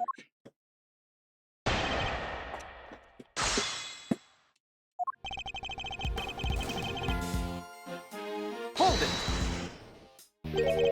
He took one of the salt lens from Miss Scone's bedroom decked with his own. Indeed. He prepared it beforehand, knowing that it would be the perfect weapon with which to kill Frost. But we found the lamp in Miss Scone's room. Surely this cast Miss Scone herself in suspicious light. Perhaps if you would let me finish. Now, as I was saying. Hold it! You're talking about the lamp made of rock salt that was hidden inside the candy castle, correct? Precisely. I was the one who found it. So be great. Let's thank him that you even have such a vital piece of evidence. What made you go inside the castle in the first place, if you don't mind me asking? Yep. Good point. Maybe trying to see what I was like in there? Fools. I think I went in there on my whim. I went in there because the detectives are an incompetent lot, so I investigated it myself. But I had nothing to do with the initial investigation. That's right. So I wasn't a part of this investigation until very recently. If you want my trust, detective, you have to earn it. A good first step would be stop wasting my time. If you let me to continue. Hold it. But he came under suspicion anyway due to the body being in his room. So why? Would you like to hear a favorite expression of mine? Even a dog can still hold still instead. Now let me finish. If only I could say the same to you. Hold it. So you think he hit the body in the chest but removed the murder weapon from the crime scene? Yes. He fools believes his own creation to be the perfect hiding place. Eek, I'm sorry. I had to help myself. What do you mean you couldn't help yourself now? She doesn't seem very sorry to me. In any case, the weapon was taken away, while the body remained at the scene of the crime. Hold it. But there's no proof. How can you say that for certain that Mr. Tangor is... Oh. Tisk. That's the best you can do at present, eh? Listen here. Presence of the body in Tangora's room is itself proof enough of his guilt. Objection. And you didn't find evidence pointing to any other possible suspects. Perhaps you should take another look. You might. You don't really give up, do you? There's no need to take another look. Tangora's guilty. End of story. If you insist on asserting otherwise, then show me some proof to back up ridiculous claims. I have to think back on the scene of the crime. It makes Tangora really isn't guilty. And there must be something that points to somebody else. President Mr. Von Karma on his any statements will have much of an effect, I fear. My only hope is to find a piece of evidence that contradicts his claims.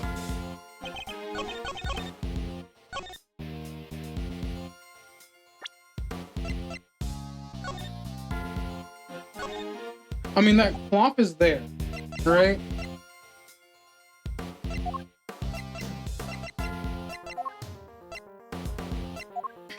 Objection. I'm guessing this is one of those things we have two right answers.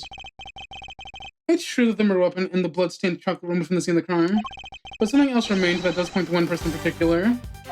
Take a look at the photograph of the blood, if you will. The cloth covering the victim's lower half. Is it not one of the same looms possibly found in Mrs. Scone's room? What's that, dearie? One of my lovely colorful cloths. Has it seen the crime, you say? Woman's cloth. Nonsense. I see not to speak of. Guess he doesn't know how it works. It may look like ordinary fabric at first glance, but attached to these light-sending devices, and the difference soon becomes apparent. Look at his face. I don't think he was expecting that. The fact that the cloth can be lit is neither here or there. Would just show why it's important. One of the rolls in the cloth from Miss Scone's room went missing.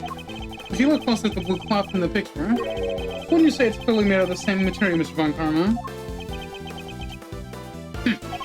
The salt and was cloth both belonged to Mrs. Scone, and seeing as the body was wrapped in said cloth, surely even if it's made that suspicious. Mr. Von Karma, I think it's time to accept that the number of factors point to Miss Scone as a person of interest. How'd you do that? Cracky Pegleg, how could you? You're accusing me of all people? I'm not accusing you of anything just yet, but I do think you're hiding something. That's not... Just to clarify, your assertion is that both the murder weapon and the cloth were in Miss Scone's room prior to the murder. Exactly. Tisk. Something funny. Only that you walked so carelessly into my trap. Neither the cloth nor the weapon were in fact in her room. So sorry to break it to you. What does he mean? Tangora spotted them before the contest began and noted that the lamps and cloths contravened the rules. He subsequently confiscated them and took them to his own for safekeeping. What?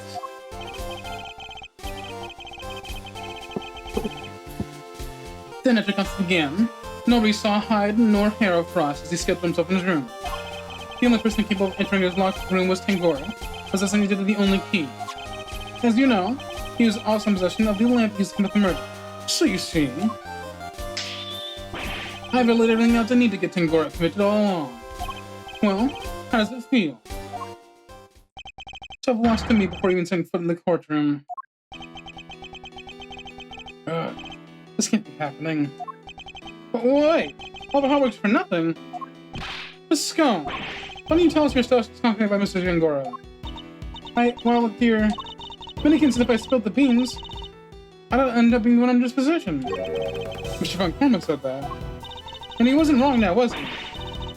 You two just accused me of a second ago. Tis. Pathetic. Mr. Von Karma. You let them with the murder weapon. Knowing me make their certain assumptions as a result. One more thing, my pathetic friend.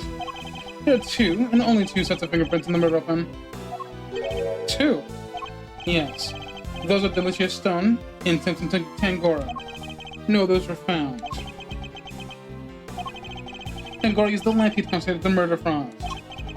He was foolish enough to hide it in the Conundrum without first removing his fingerprints. Tisk. At this rate, no one will even need to testify.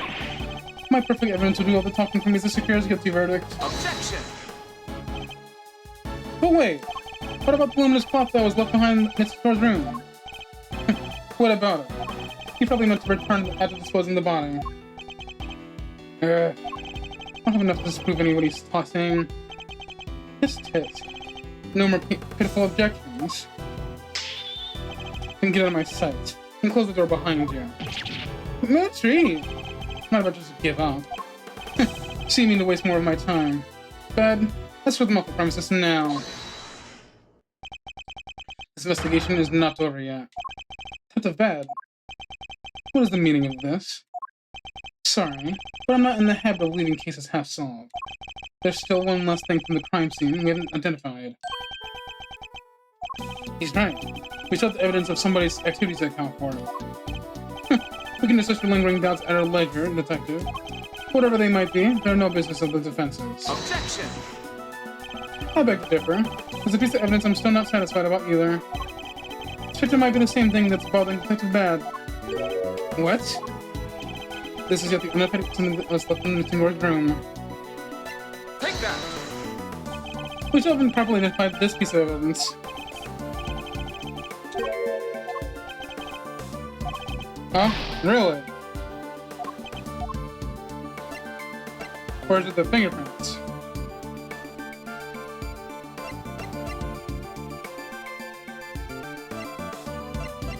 Take that! Their fingerprints are one of Tingora's creations.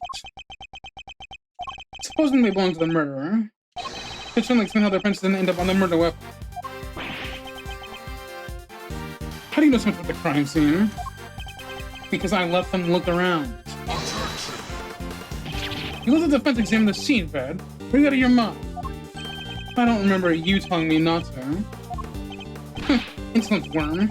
You do want to remember that this then, Detective. But the results of your next salary review up to me. Ugh. The best's in trouble now, too. You're glad you're not my boss, Edgeworth.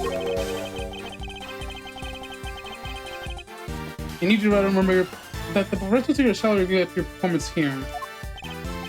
I'm your attorney in accordance with the fact based on a cursory investigation.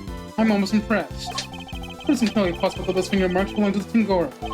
After all, he wore gloves while preparing his creations. Objection! But can you prove conclusively the finger marks are his? Furthermore, there's still something about Mrs. Scone that doesn't add up. Is there? Or are you simply not prepared to admit defeat? Oh, stop it, Gregory, stop it. Why are you being so mean to your poor Delicia? I own the nibbling for sending people's sweets. What more do you want? I don't want to have to make you suspect. The much as served. And would you lie to us? When you're still not telling us everything. Greggy, stop it. Stop bullying me. I'm sorry, but you don't even know the temperature of what the paint should be kept at. What kind of professional confectioner doesn't know something as fundamental as that? Sorry, alright? I'm sorry I'm just a silly, muddle-headed girl. What do you want me to say? I don't think you're muddle-headed at all. I think that you were never a confectioner in the first place. Enough. I'll think you to keep your basic executions to yourself. Evidence is everything in a courtroom, in case you've forgotten. You're going to accuse a witness of perjury, then I demand you present something to back it up. This isn't a courtroom, is it? Nonetheless, what proof do I have Miss Scone doesn't know what the first thing about making desserts?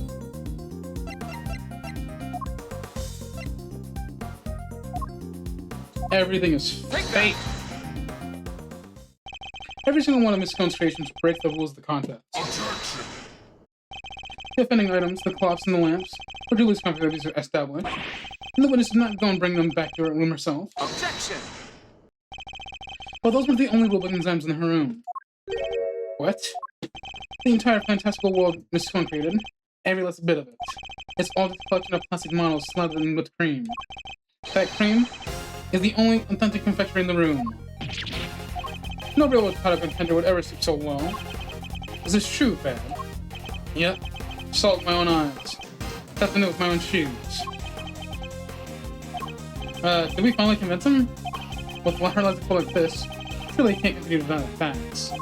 Miss Scone, your actions place you firmly on our list of suspects. But no, dear, I'm no killer. Then why don't you finally start telling us the truth?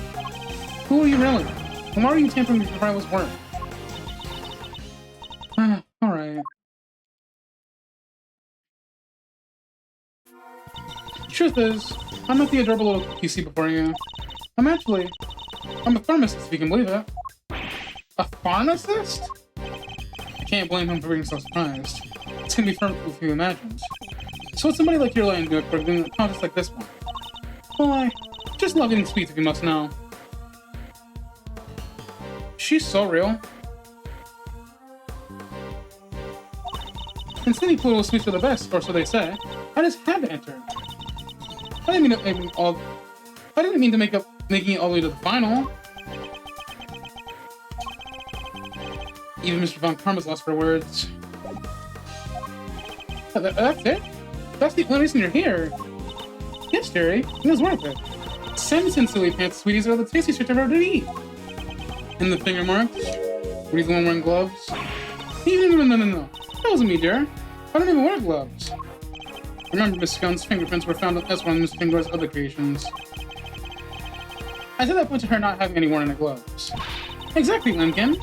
Gregory Peglet's got the right end of the stick. I'm an innocent woman. Is your head filled with cream, too? Eek!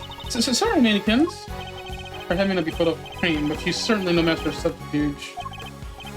Miss Scone, were Miss Finger's works the only ones you sampled? No, dear. I couldn't help myself. When I finished my afternoon tea, I tipped it over to Chili Links for a little taste too.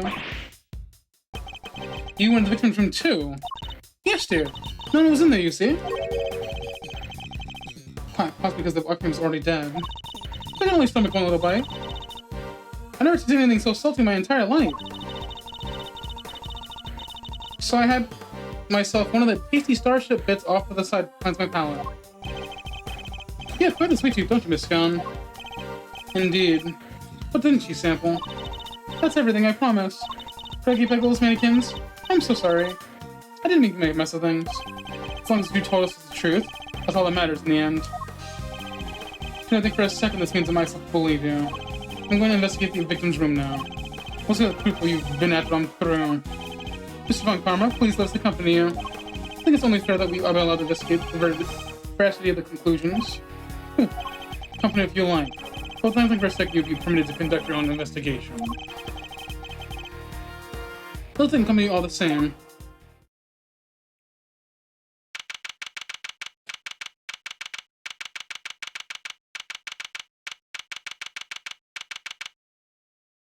Give me a second.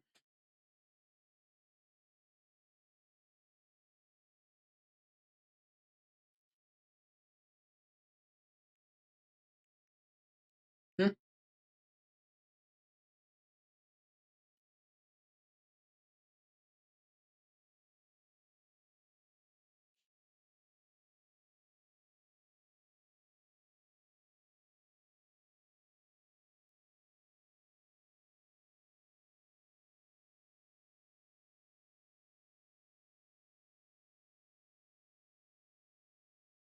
Okay. Before we continue, I'll be right back. Wait, no, I won't. I could try this. Give me a second.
So currently, my thumbsticks for my new controller, they're like a bright green, but I noticed a lot of black marks on them today, and I don't think they were there yesterday. Whatever the case, I went and looked it up, and all I needed to do was simply use an alcohol rubbing thing. And I had some baby wipes in my room because alcohol wipes are really good. So I'm currently in the middle of cleaning. I'll snooze the next ads when they come up. Yeah, these things were like extremely dirty for no reason. They were not dirty yesterday, which begs the question of how.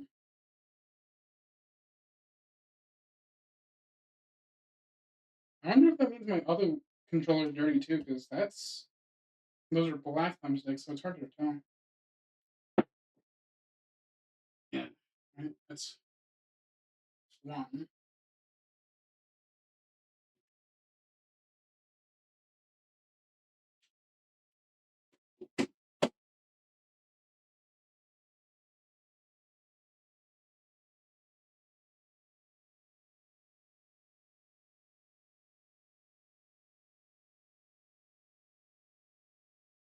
We're gonna have another It's Almost Christmas moment. That would be really funny actually.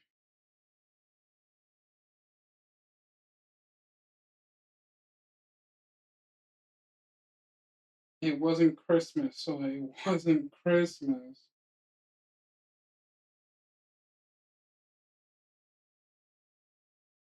That's one of my favorite things about Phoenix is that his bluffs just work enough to really get the real person convicted.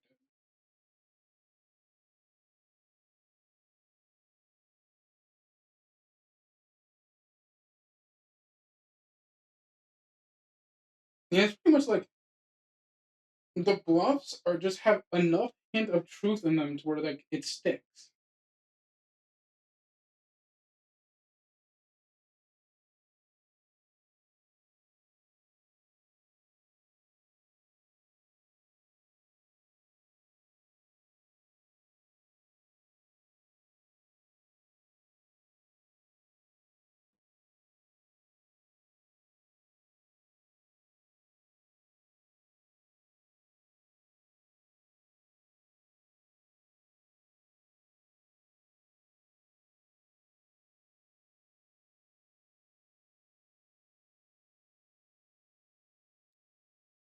There we go.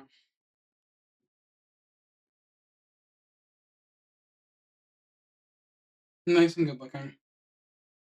I'm also back. Alright,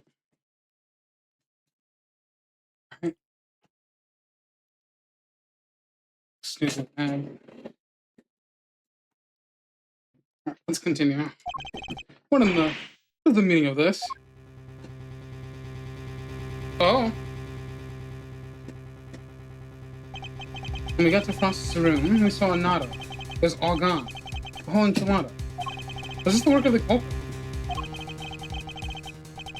A dead body hid in the room with chocolate chest.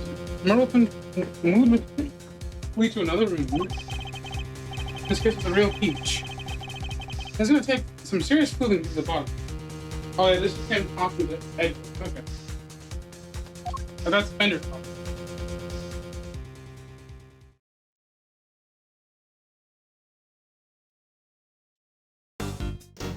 I wonder if I'm gonna move back to Ed.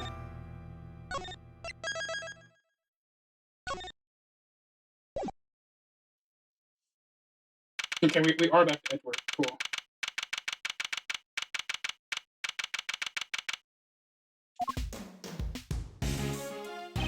Whoa, went deep on that one. Sorry, Mazarina. Didn't mean to bend you for so long. Yeah, that's the hack guy. He's 18 years older. I had no idea this all came back. I read those files, but they don't go into anywhere near that level of detail. They paint things in a much rosier light for the prosecution, too. Conundrum was the one in charge, after all. What happened with the case after that? Well, with the ice sculptures vanished from the victim's room, things hit a bit of a rough patch. So rough, in fact. It took a full year before they could even reach a break in the trial. A year? This was back before they brought in the whole initial trial.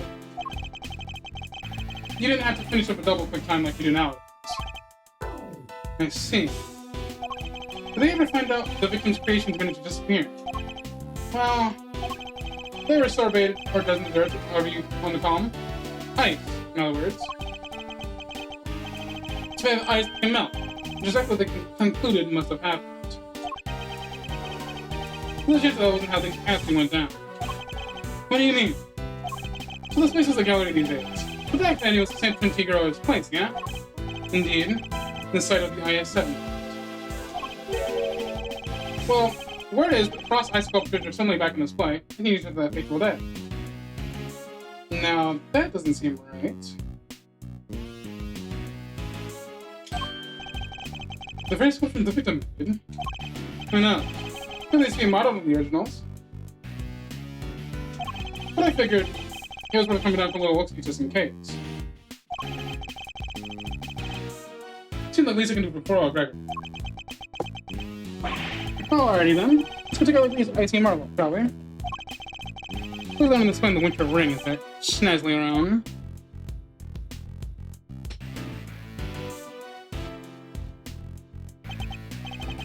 So, winter ring, winter ring. Huh? I don't believe it. It's locked. Doors are open for bids, but the Wonder Wing's off limits. What gives? Fender, perhaps you should look more closely at the pamphlet you were given. The winter ring is over there.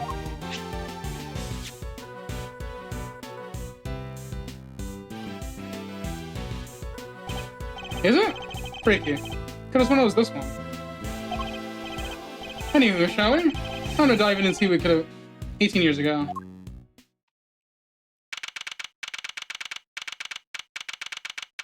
Oh, hey, I know you. I know everyone in this room. Yeah. So they're keeping it chilly a second in these rooms. It's turned into a popsicle stick. It is the winter ring, you know? But you're right. It's like a freezer in here. I just feel it for the light, but it feels like the whole room is made of ice. Temperature controls will be somewhere at the back there if memory serves me correct. Hey, Milester, can you go peep the degree count? I'm thinking a complaint of management is in order. There is such a thing as too cold, yeah? Alright, you insist. Take your time, mosey around and take sights while you're at it. Got a camera I need to prep for action. I feel like the part might appreciate a picture of all this. Put it on his face so I can have a gander. Of course.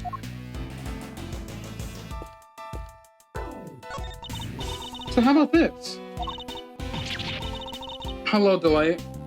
I scream out, oh no, this must be the work of the villain to Mask. Yeah, and I go, that's me. Villain during Mask the Mask. And then, no. Say that and you'll be in the cluster you can think, Ronnie. You gotta take this more seriously. Otherwise, how are we gonna get this to market this out? Let's get through these two plotting. Yeah, you weren't a part of this show because that was back with Gata, right?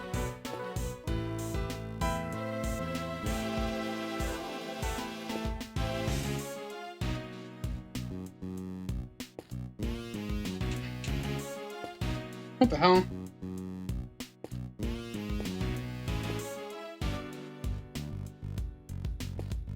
Alright, my dad's done for me. Fuck. Boy wearing a backpack. What's he doing on Arcade in his own? Huh.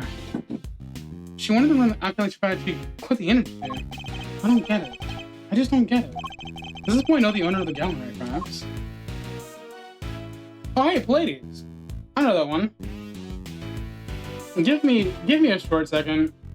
I need to do something. Again.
Looking at my what's going on with my controller, it seems to be perfectly fine.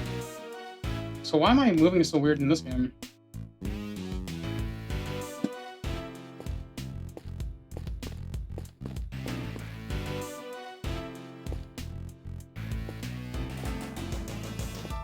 Yeah, what the hell is that?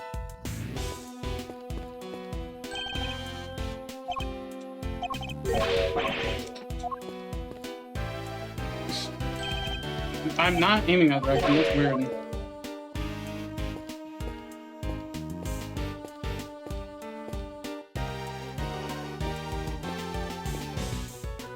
What's going on here?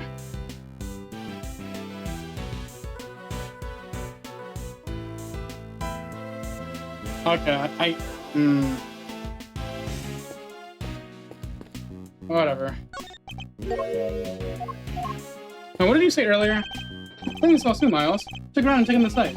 Might as well while we're here. It's too cold. I was thinking somewhere warmer. You want to lend you some of the old Fender pads? In exchange for your jacket, of course. I'll be fine, thank you. Since I'll stick it out a little longer. There are 2 large ice house within display here. Guess these are remakes of Frost's work from 18 years back. They're not eye-catching stuff. That sculpture's a heck of art form, huh? It is. These are the works of my father never got to see. I think I get to see them instead. So many years later. Sorry to put him into deep and thankful, Maester. Do you mind looking at this way a sec? This way. Beautiful. Yeah, just like that. Tender. Really? Say cheese. Please don't do that again. Well, I don't like my picture taken. My bad, big guy. My bad. Had to check if this whole thing was still working as well. Now that you mention it, your camera does look rather ancient. Yep, Ninja's model. You ever hear of an instant camera? Develops the picture after you take the shot. Still twist my noggin trying to think of how it works. I know what an instant camera is, although I never used one. Should have known, Mr. Know-it-all. You really are your father's son. Alright, step aside. I need to get some good shots of the room here.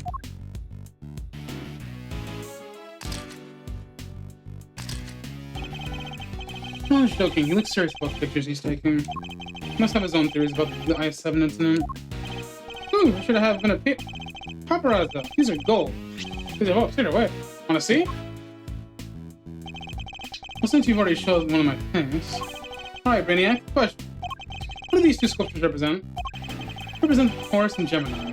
2 constellation missions of the wintertime. That's my Taurus. That's my constellation. Bingo. He sure she scores. Well, you're regular encyclopedia, Mr. Milester. That's why this is the winter wing, right? This is the winter star stuff in display here. Gemini isn't winter, is it? No, seeing as I'm the nice This old rub on the block. This one's yours for keepers. The things. So the victim made these same Zodiac statues out of flavored ice for the contest 18 years ago. Sure did. Lovingly kept by size desserts. I only ever saw the old ones in the photos, though. But these are the spit of the original. So this is what you wanted to show me. Yep. I think Gregory would have wanted to see him, too. And I haven't had me coming on my own. Sorry I dragged you along. Not at all. I'm happy to be able to see where my father's final case unfolded. Good to hear you say so, Palio. Please help me grab another quick snap to commemorate the heartwarming Caucasian. Absolutely not.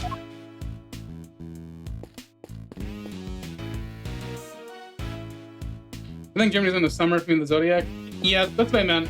Because my birthday is April 27th, and I'm a Taurus. So to hear it be said, the winter constellation rubbed me the wrong way. The statue of Frost's looking bull. Not like Gizmo will be fixed with. Then, I was always took to return to show for stare.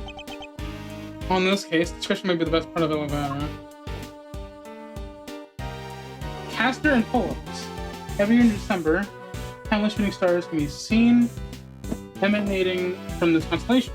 Castor and Polos were two brothers who loved one another as much that they became stars when they died.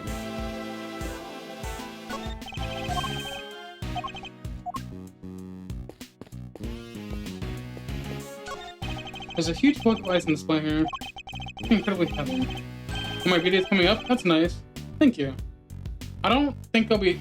I mean, other than maybe like a family dinner, I don't think I'll be doing much of it. Must be incredibly heavy. But maybe not, with it being hollow on the inside. There's a constellation engraved on the surface, along with some explanatory text. The Pleiades known as some as Subaru. It's more like constellation of Taurus. I really like Pleiades, Subaru, because one of my favorite animes, ReZero, there's a lot of blood on it, so warning if you don't like blood. The main character's name's Subaru, and he's named after the Pleiades star. And the Pleiades star actually comes up a lot towards the mid part of the show. It's really nice to see that. They form part of the larger constellation of Taurus. Why climb so many stars in the one tiny part of a single constellation? These people in nature terms weren't hugely careful about such things. Huh. I knew part of Pleiades was connected to Taurus. I didn't realize the entirety of it was. That's good to know.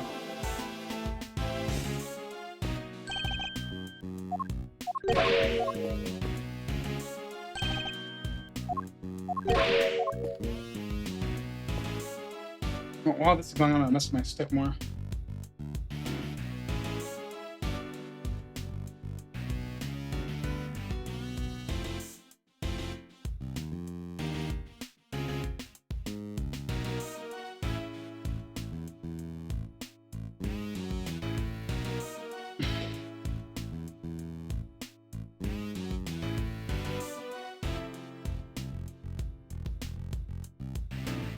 It seems I don't have a...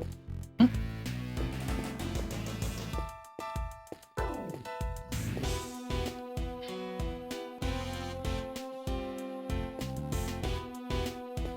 Seems when I hold my stick, I have a habit of being slightly curved.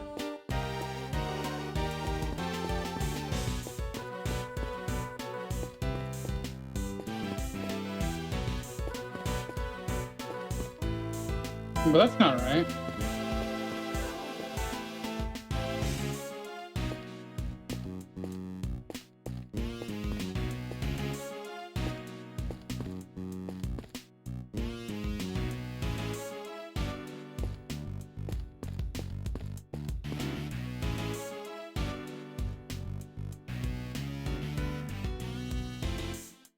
Why is Miles exercising?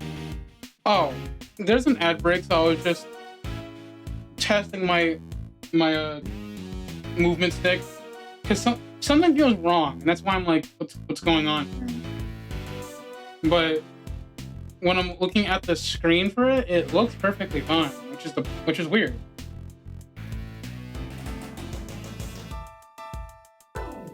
I guess I have to think nothing on it. It's fine. I'll just use the D-pad for now. But yeah, I don't wanna progress while the ad break's going on. And the Switch OLED, I never had the OLED. I only had the first edition Switch, and then I only had the Switch 2.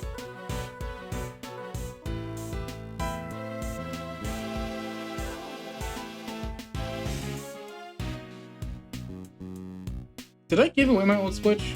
I forget. I think I did. I did give my old Switch. That's right. I sold it to my ex-coworker.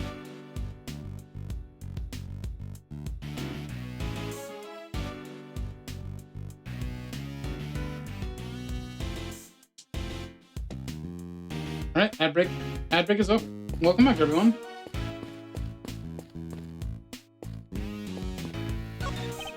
One appears to be made out of rock salt. Slimming the diagram, the zodiac just above it.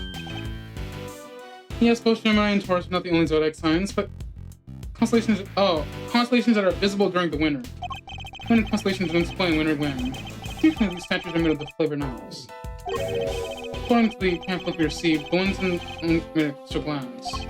Ice may be filling for the summer wing too. There isn't like a nice snow cone on the sunny day. But then it wouldn't really be similar to this room, I suppose.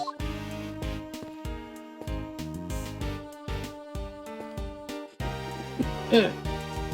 See, Gemini, Taurus, Aries, Pisces. Isn't Aries before Taurus though? So yeah, it has to be.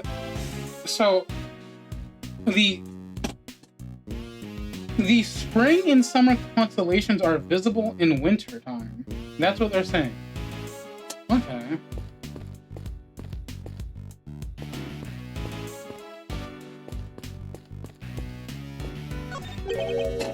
Huh. Ginger, I can't seem to find the temperature control thing mentioned. Oh yeah, it's a little tricky if you don't know where it's found. Here, I'll have to open it for you in a jiffy. Huh? Dang thing's locked. Makes sense, I guess. Wouldn't want the visitors cranking up the thermostat and melting the iron. According to the pamphlet, winter wing is kept at a constant 27 degrees. 27 degrees in Celsius is...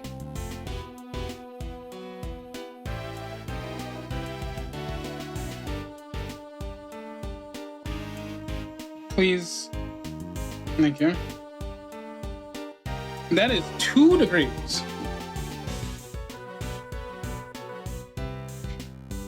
Oh, -2 actually. -2 degrees Celsius.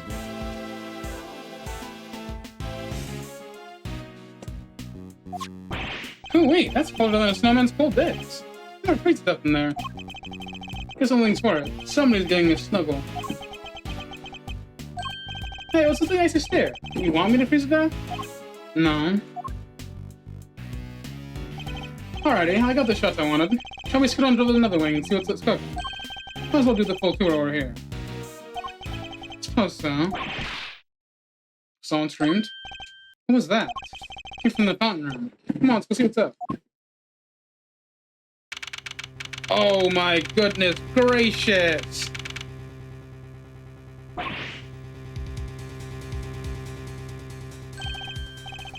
There's someone on the ground. Is that...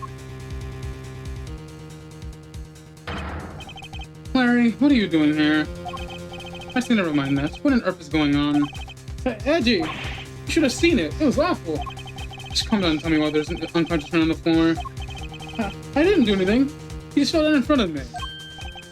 I know this guy. Oh, hey, you're still...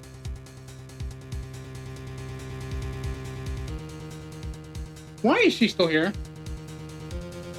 Is everything alright? Don't you know it's rude to make a racket in the art gallery, you naughty boys?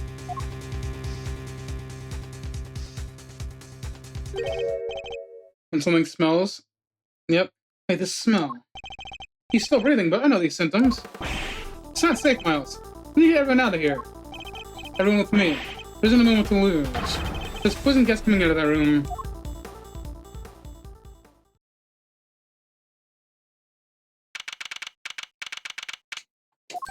How's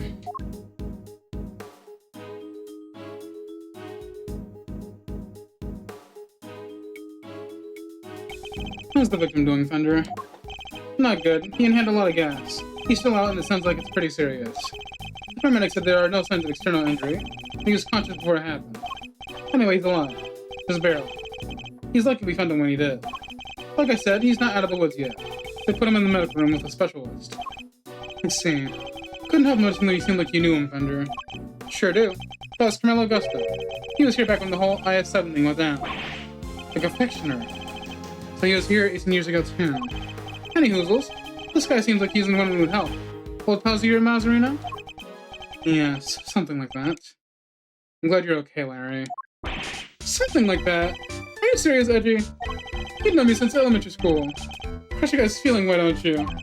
Anyway, you know you're supposed to call me Larice Denonem when I'm like dressed like this. It's a normal area, got that? I'm not calling you Larice Donem, bro. This is Larry Butts. He's a bit of a troublemaker, but he's one of my only friends from back when we were little kids.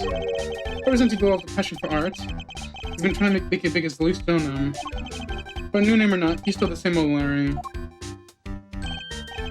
Whoa, great school buddies. I need to tell Gregory about this. I'm going over the moon to hear you have a pal. He's always working to never click anybody. Hear that, Edgy? You're lucky to have a friend like me. I never knew that was the cause of such worries for my father. Never mind that now, Larry. What are you doing here? Larice, Edgy. I'm tempted to tell you it's Larice. What are you doing here? What's with the demon eyes? Alright, I'll talk. Stop looking at me like that. So wait, is the timeline... The timeline is after the last case of 3?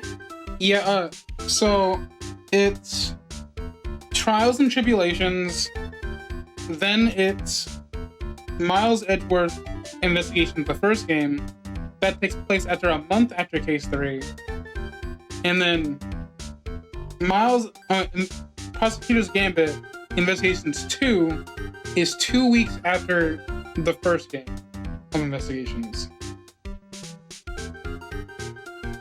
So this is still like just barely 2 months after the case, the final case.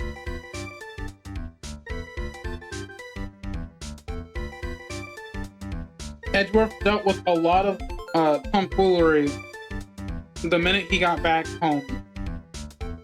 So there's only a 2-week period between the first game and the second game of his series. Good. Now talk. You wanna know why I'm here? What the heck do you think? For my art, of course. Oh, I'm coming on a date here with Lucy, so I thought it'd be able to scope the place out. So, not asking for your art at all. But wait, my man, an artist and romantic. Why don't you introduce me sometime to this lady friend of yours? Oh, sure. Just have someone take an interest in for once. Spare me. Oh, by the way, Lauricio, did you notice anything when you found the victim? Nothing in particular. Didn't you say you seen something awful? Oh, that. The old guy, he just appeared and then splat. It's on the floor. Scared the life out of me. But for once, I had nothing to do with any of it. I'm not so proud. It's the least we should be able to hope for. I'm glad to see you're still around. You should be 36 now. No. You'd be 34. Honored guests, I can only apologize for the trouble you experienced. I'm Judy Bound, the gallery manager, and the person from the IS-7 incident. Good to see you, Jids. Mr. Fender, it's always a pleasure. She was at the reception desk when we arrived, so she's the one in charge here. Can't believe you had to go through something so awful on our first day of business. Hey, quit that. It's not your fault. Oh wait, guess I better introduce you guys. Judy, meet Miles Edgeworth, son of the late Gregory. Really? You're Richard Edgeworth's son? Wow. Oh, she still has that theme, that's funny. Isn't this fabulous? The great man's son here with us. 18 long years have passed, but now look, he's here at last. It's very lovely to meet you, Mr. Fine Attorney's number 2. Judy, that was the bomb. See you in good voice as ever. Miles Edgeworth, Prosecutor, it's a pleasure to meet you. Oh, you're a prosecutor? I'm so sorry. Forgive me for jumping to the conclusion. She's very polite. There's something strange about her. Hey, Judy, can I, get an autograph? You can write it here. Well, if you're sure you'd even want the thing. Why do you want it, Larry? Rude, you know who she is, right? Come on, Miles, sir, you don't want to keep up the showbiz news or nothing? Guess it's no big surprise. What's going on? Why does it me like that? Judy here's a living legend. It's not just TV. Movies, musicians, chart-topping hits, you name it. Oh, don't be silly. I'm just a humble art gallery owner now. I finally quit the business for good. I finished shooting my last movie just the other day, in fact. Some of my co-stars were even kind enough to say they were come visit when we opened. Anyway, here you are. Good luck with your artistic endeavors. Thanks so much, Judy. I'll treasure it for my dying day. You and me are peas and pods, Clarice. Peas in a gosh damn hard. How lovely for you both. Larry, could you go practice your drawing somewhere else with someone? You did come all the way to art gallery after all. You're ashamed to waste the opportunity. A real artist drawing on an exhibit? What an honor. Guess even you can have a bright idea once in a while, Edgy. Alright, Judy. Seeing as you were so nice about it, I guess I will. Be right back. He's a real live wire, that one. That's one way of putting it. I can only apologize. By the way, there was another woman with you before. Where is she now? You mean Delicia? Delicia Scum. She's in the medical room helping care of Mr. Gustav. Help the medical room, but it's nothing quite so grand, of course. Couldn't stay with them as I'm the only one on staff. I can't leave the gallery unattended for long. Delicia Scum. We've heard that name before, haven't we, Fender? Sure have. Sounds like our IS-7 Omega cards are complete. Something tells me this isn't a quinky-dink. Perhaps I can offer you some gentlemen a cup of tea. Drop of the old Judy Down special blend. Why not? For old time's sake. You want me to hop off? I want to sleep early today. See you next time? No problem. I'll see you next time. You have a good one. That would be lovely. Thank you. Clink, clink, clatter, clatter.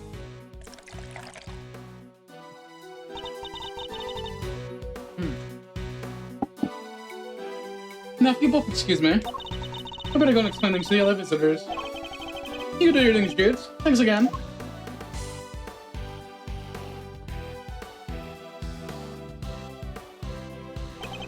It's aroma. Saline, I believe. Let's give it a try. This is a fine blend. Top quality saline indeed. Citrus aroma. It's said to improve one's ability to concentrate, right? Your old man said those exact words 18 years ago. Well, that takes me back. There's just one difference. She was cool with saucers back then. Not today, it seems. Anyway. Don't you think this is all a little odd? Every single person from an 18-year-old case all summoned in the same place at the same time. Yes. Almost feels as if an investigation is in order. Hey, Shuttleworth, sir, you're alright. Shuttleworth, Mr. Fender. Heard you got caught up in a poison gas attack. We came as fast as we could. Well, this is the caliber. Come on, team, bring it in. No way. Besides, you're both doing just fine. You mean I got ourselves so good for nothing? I think I'm true. What were you thinking bringing Kay with you? Sorry, sir. I know it was dangerous, what with the poison gas and all, but she wouldn't take no for an answer. I ran, but I just couldn't shake her off.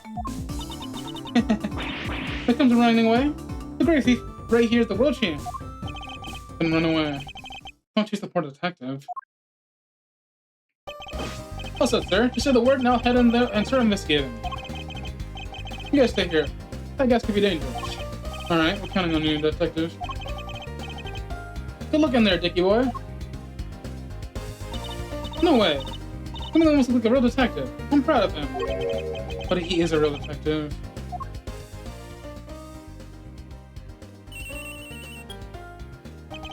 This is Edgeworth speaking. It's Edgeworth. Looks like the gas is mostly dissipated, sir.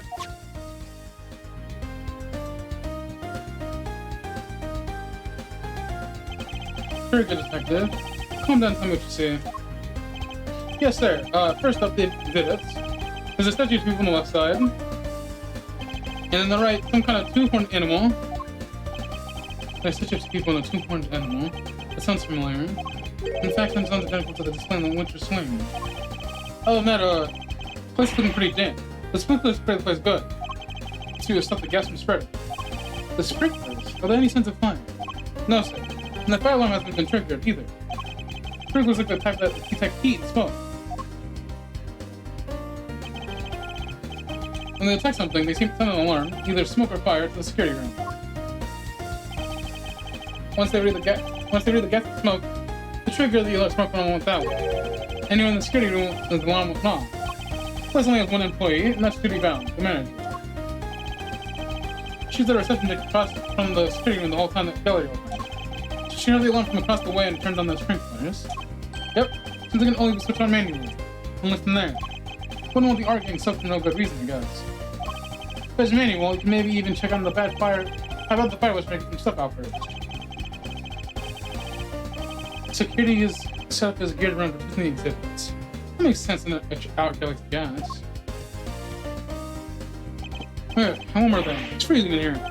This isn't the autumn wing, the deep winter wing. So the autumn wing is cold too. Check the temperature. It's 26.5 degrees in here, sir. Why is the autumn wing keep the same temperature as the winter wing? That's all I got for now. I'll let you know if I find anything else, sir. Understood. Thank you, Takakomchu.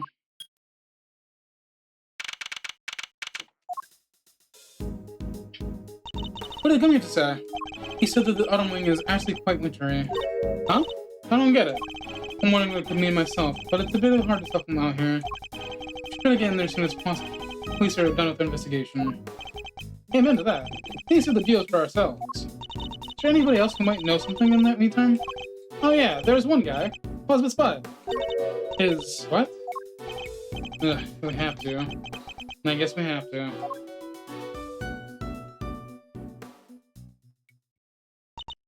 Wait, that's... Hey, didn't expect to see you here. Looking as fresh face as ever. Yeah, long time no see, Larry, right? Here's the deal, okay? I'm in the race right now. You see, I'm also a bit of an artist. Ah, so it's your aliens. I like it. To see you, Lurius. I always knew you were a nice, thoughtful kid. Unlike some people. I have some questions for you, Lurie. What? How am I a suspect? Just because I found the guy doesn't mean I did the crime. I never said you did. Just need you to tell us what you saw. Said you saw something awful. How so exactly? Look, I didn't see anything. I didn't do anything, okay? I don't think I did anyway. Oh, Chief, you didn't sound too sure of yourself at the end there. Something you should know about him, Fender. When something smells, it's usually the butts. We've been saying about Larry for 26 years now. It's really the check trouble is legendary, for want of a better word.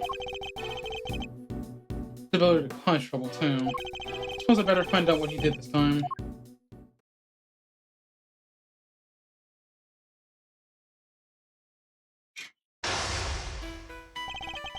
I don't uncover anything that Larry might be hiding.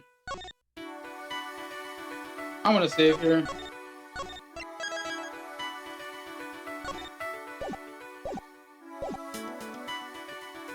However, I didn't see anything, I didn't do anything, you can't prove otherwise. It's almost impossible for him to keep his cool. I need to bide my time when he gets agitated and then wait for him to calm down. I'm asking him what he's doing here. He shouldn't prove to be too much of a challenge. Get this over with.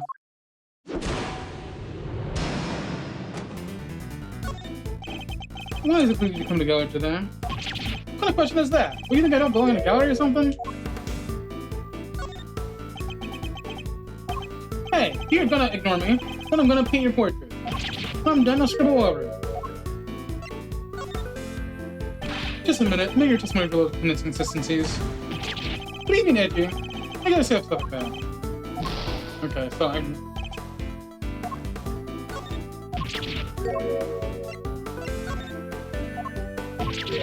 Okay, so he's still angry. I'm joking, okay? I never scribble one of my pieces. How could I? They're valuable artwork. According to you, perhaps. Imagine they might struggle to agree. I'll laugh it up, funny guy. Hopefully some people actually believe in my work. Just admit it. Admit your testimony revealed inconsistencies. Really? How many times do I have to hold on?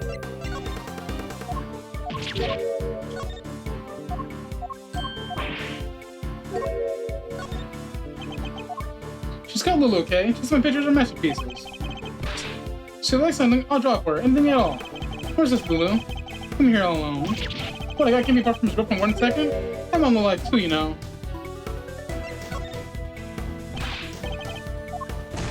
What the hell?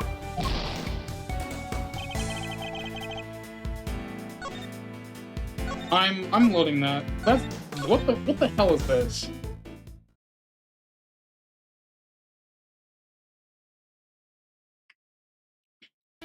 Do I just have to wait for him to just never to stop making that emotion? Because that is disgusting.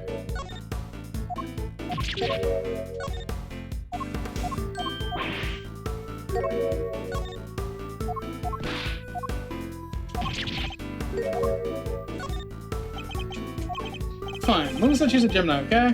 So I thought I could do a sketch of the sketch to show her on her date. Could you experience part of the sketch? Not so much this time actually. But you know, taking her sign and all, just something she look I might kinda like it. I'd really like you to try and tell me nothing, and yet give me so much about the process. Summarize, you came here to draw a sketch of the Gemini statue for your girlfriend, Lulu. But what? How did you figure all that out? Insistent paddling. You just can't help yourself, can you? Fine, then I won't say another word. Larry may want to keep his mouth shut now, but I have my interest in one way or another. This is something we did after you raided the gallery. We'll see when somebody's hiding. Just a matter of what time. Alright, tell me what you did when you arrived here. What's the big idea? Why are you staring at me like that? I don't remember. I don't have a pamphlet, so I didn't know I was going. I'm just kinda hung around, but I found it. What gives, Edgy? Let me go back to my sketch. Okay. So, this time his adaptation to I Want to gone. You didn't receive a pamphlet when you paid your entrance to me at the reception desk. Huh? My, you mean entry isn't, it's not free to get in here?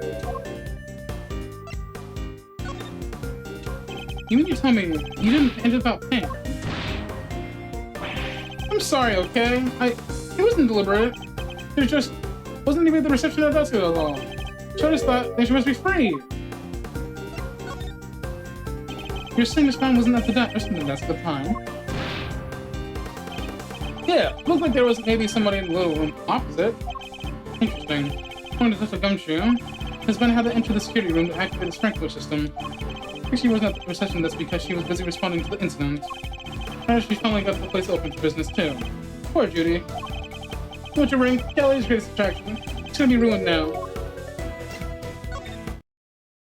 You say you don't have a pamphlet, and yet you seem to know all about Winter Wing. For example, the Gemini statue came here to see draw something at said room. Therefore, it was your intention to visit the Winter Ring all along, wasn't it? How? How did you get me again? Fine, you're right. Came here for the Gemini statue. And yeah, I came here to visit the Winter Wing. I won't deny it. Oh, he's not one to confess so easily. Then again, he's always managed to surprise me in the usual ways. Let's see if you can tell us more about the Winter Wing. Expect even Larry has found his feet a little by now. I have to watch his reactions more carefully and see what information I can glean from him. Larry, be honest, did you enter the Winter Wing? What is that? Is that a suspiciousness in your eyes? I try to get there, sure, but...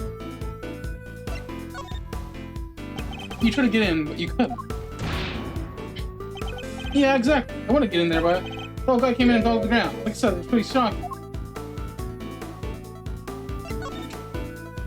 So you weren't unable to get into the Winter Ring because the victim emerging just in front of you? Yeah, he came out of the Winter Ring door and then he went. But wasn't the automobile the victim was came out of? The second boy's good thing had ever happened. I've been there happily sketching away right now. He seems to have the automobile when this mixed on. Regardless, it seems his aim was to really make a sketch one of the statues. And it's useful. What did you see in the window wing, Larry? You don't let up, do you? Told you, I didn't see any of it. Kelly's nice and all, but I changed my mind once got here. Thought I could be my girlfriend instead. Didn't you say you came here to go sketch one of the statues for your girlfriend? You gave up a little easily, didn't you? Surely you saw something even if you were distracted by the victim's crimes. Well, I didn't not see something. That doesn't prove that I did see something totally terrifying either, does it?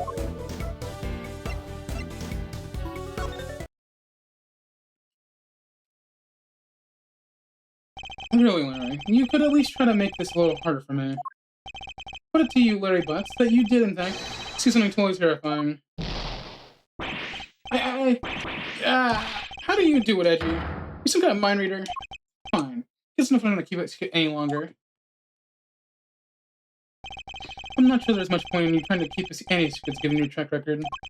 Wasn't really the most edifying use of my time, but that's checkmate. That first part was disgusting. Just couldn't help staring at that Gemini statue. My eyes are drawn to it. Objection! Keep talking about a Gemini statue, but there's no way you saw what you did think you saw. Simply not possible. What do you mean? You think I saw a ghost statue or something? Then I show laboring under the misconception that he was looking for the winter wing. This piece of evidence shows what Laurie is really looking for. Take that!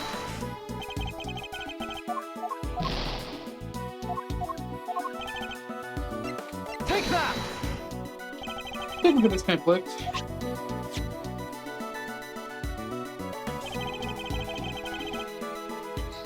The autumn wing features the sculpture depicting Capricorn, Aquarius, Pisces, and Aries.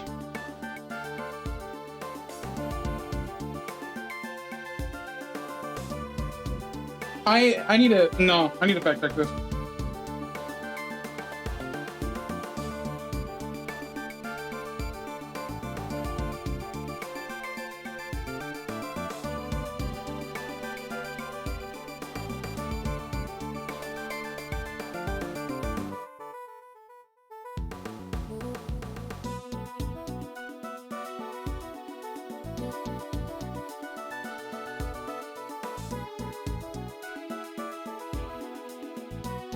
Taurus the Bull is a winter constellation in the northern hemisphere, passing between the sky during winter, summer, and January.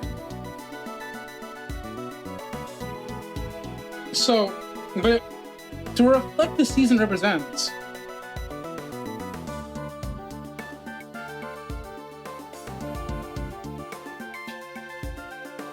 if it represents the winter season, why is it the zodiac of spring?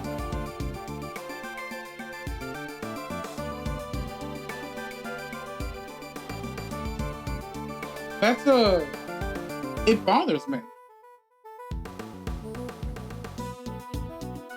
I mean, it's what the facts say, that it's a winter constellation, but why is the star sign for spring?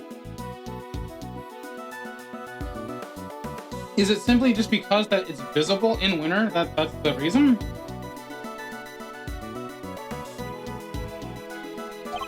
Not only that, but I've seen the statue depicting Gemini and Winter's wing for myself.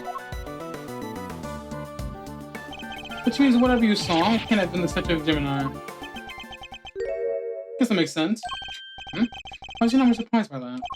It seemed pretty weird now that I think about it. One of the two people would look like a goddess.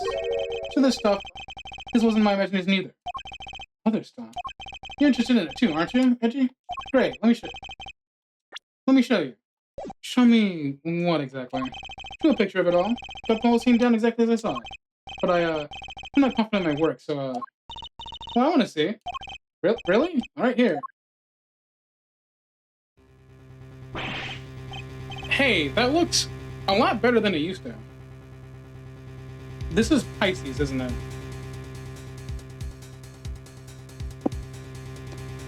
But what on earth? It's grotesque. You're trying to tell me this is the statue crying out tears of blood. I had to say, Larice, pretty scary, right? Because it was scary. It's supposed to be a statue of Gemini, but it up and turned into a goddess before my eyes. Freaked me out so bad I screamed out loud.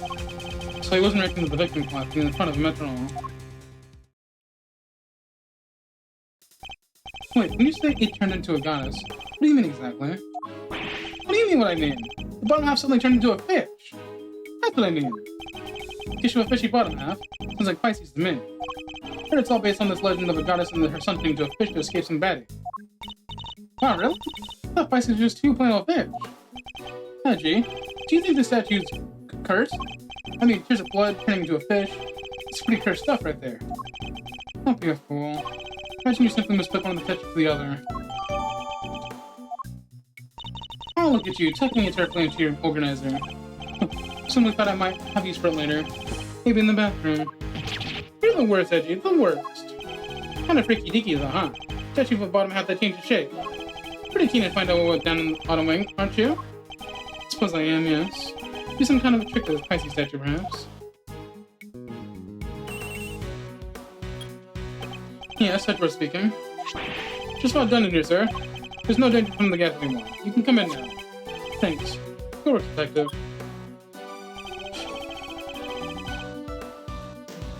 Seems it's finally set to enter the autumn wing. The detective showed impeccable timing. Come on, let's go take a look. Let's see the spicy statue. Going in there, Kay? Maybe you should come along too.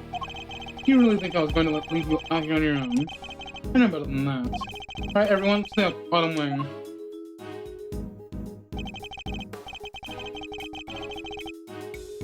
Here we are at last. And it really does look the winter wing. Oh, so that must be Aries then, right there. Thought you could make it. Oh, hey there. You're, Harry, was it? Good to see you, Harry. No, for the last time. The name is Maurice Donut. Detective, your report if you don't mind. Yes, sir. Okay, first off, I found a blowtorch. The nozzle was still warm when I found it, so I guess it was used pretty recently. Someone using it to heat something. It's a step ladder already like when you entered. Yeah, gets used by whoever moved the gas. Let me see something real quick.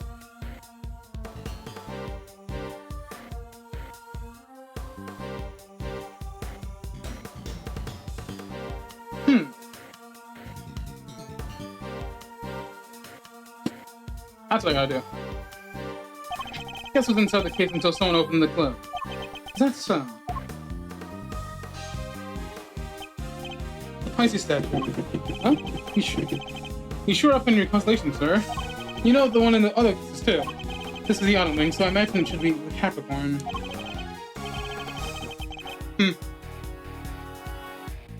Guess I'm fooling you, sir. It's supposed to be quartz. That weird crawfish drake around the kind of tripped me up. Isn't that a piece of aluminum cloth from back when? What's that doing here? I have evidence from the IS evidence in the tomb. Taking a look around.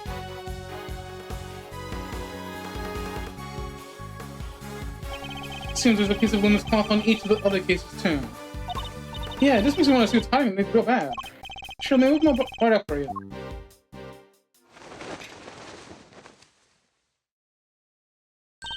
Wow, they're beautiful. So that's Aries right there. So transformation Larry witnessed could have been the moment when he clocked on the Pisces statue lowered half a wing. See, as you see, I wasn't imagining things. I wasn't mistaken. Listen, Master, I think we can all agree this room is fishier than a bucket of fish. Mine just that somebody deliberately tried to make the room look just like the winter wing. Yes, thinking exactly the same thing. They even cover the statues up in just a way that make it look like similar. Off over the bottom half, Pisces and Gemini statues are almost the same. Did it for Capricorn. Covering his bottom half looks pretty much like Taurus. The other two can't be fixed easily, so covering their cases up clearly is the only answer. So somebody went some semblance to disguise the autumn wing as the winter wing. So we need to take a close look at things in here, wouldn't you, Fender? Mr. Winter, and Judge Gavel. What the heck are you guys doing here? You're the last thing I need. This is my senior here. Miss Edgeworth, seems I have failed in my duty yet again. I wanted to make you see that your presence is not required at every crime scene. Culting good detective your own is... And culting that good detective your own is neither right nor good. I will have to give up some serious consideration as to how the goddess just will have you judge you. Got it all wrong. It was me who asked the church for help, not the other way around. It was? Well then, you know what that means, Dr. Flatfoot. You mean... Exactly. Your, salary check is taking a hit. But you're looking forward to a payday now. Heh. I always wanted to say that. Man, getting a wage cut from you, from all people. Not so fast, Mr. Winter. I was simply assisting with the police investigation as a witness and bystander. It's like she was entirely in the right. Oh, he is, right? You're saying I should give him a bonus instead. That's... not what I'm saying at all. Hey, I wouldn't mind a little salary bump. Compassion and generosity are truly heartwarming, Eustace. Who is taking into account past transgressions and limiting the consequences in the future? And I hereby judge Mr. Edgeworth and Associates unfit to trust the hologram of the scene. But what? Who we just got here? Goddess of Justice has conferred her blessings on the Eustace, and Eustace alone. But what you mean, this is Mr. Winters' case? That's exactly what she means. Several warm up to get off the stage. After all, I saw this one already. I was lined up and everything. What did you say? A suspect? Already? Who? Who lost by... Your artist friend over here. Huh? Me? Me? What's going on, Edgy? Your guess is as good as mine. Can't even begin to imagine how the boy's mind works.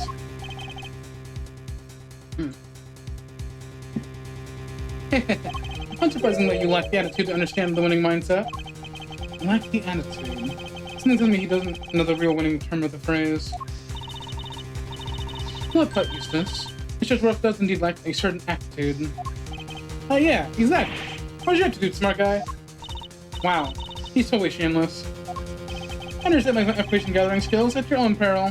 Before we came here, we dropped by the medical room to ask the doctor a few questions. And he told me where the poison gas came from. And? Where that may have been. It was, this chemical we found everywhere, it was, can't give the name just now, though. Wait there a second, let me just call him real quick. Perhaps I can answer your question while Eustace is in the telephone.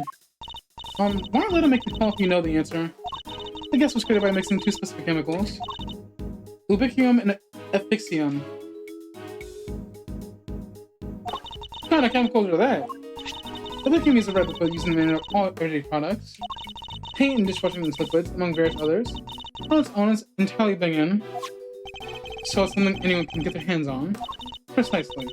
Same connect research for Effixium. This sounds nasty. What is it used for? This is the main ingredient in a product called Infesticide Ultra. It is pure white in color and is unavailable to the general average consumer. In fact, it is not impossible for members of the public to obtain it here in this country. As such, we are currently investigating where it might have come from. I'm back. I know the name of the chemical now. Don't waste your breath. Judge Gavel informed us already. Huh? Oh, great. Thought make this quicker, I guess. So the source of the gas, Ubicium, is used in the paint stuff, right? And there's somebody here at the Yeller today who brought paints with them. You're from the artist. You can't excuse me because of that.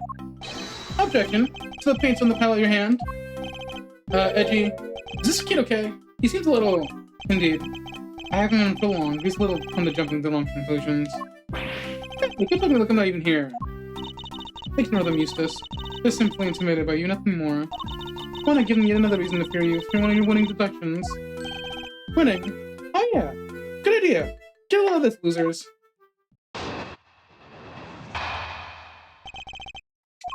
Our friend of the artist here won the race to find the victim. Was the person on the scene, correct? And the gas the victim was poisoned with is made of Ubicium, which, as we know, is found in paint. He was carrying paint as person, and he was one of the winning trained for the victim, which should make him the winning on the win list of suspects. Right, Gabriel? Think so too, right? There's a possibility that certainly can't be discounted. Well, will the artist share his vision of events? Do you leave red paint at the scene of the crime? Or something more sinister? A callus for toxic gas, perhaps? I might have left my heart there, you know. And you might have picked it up, heh? I'd be careful what you say to me. My gal was already trying to deliver a guilty verdict. Objection! Ignore him, please, Your Honor. It's for the best. Objection! Quit stalling. You can't run it from the fact that my reasoning is flawless. So let the fiend crawl out of here with your tail between your legs. Because I win.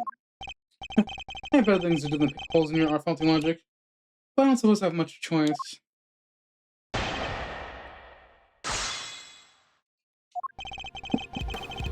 Hold it! I believe I'll be the first to admit that he's something of a suspicious character. Objection! First to admit, you try to beat me to it. But you can't, because I'm the winner. I'm first rate, always. Huh? I'm a first rate artist, you say? Alright. I don't need to make this any more convoluted than it already is. Please, Mr. Winner, just continue. Hold it! We do indeed. It seems that it's found in a number of everyday products. Right, which makes your friend Paint pretty darn suspicious. Isn't it found in a bunch of other stuff too? She has a winning point, I guess. Right, give out? Suppose she does. As I said, ubiquity is found in dishwashing liquids and other things. In other words, paint isn't the only possible explanation.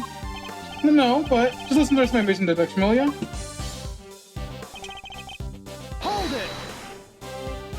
It's by no means uncertain that paint was the source of the poison gas. Ha! Well, it's by no means certain that it wasn't either. Is this supposed to be something clever? Like Mr. Edgeworth's speaking style isn't a shortcut to looking cool, you know.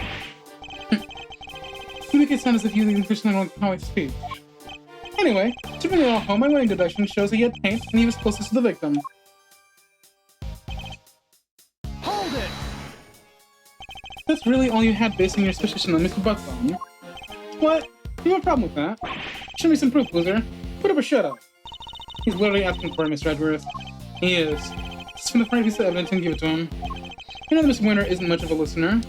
We also know that his reasoning is likely to be based on a flawed assumption. Yeah, he even phoned in the other guy and still got the wrong somehow. Let's get this over with quickly we can. It's a waste of all our time.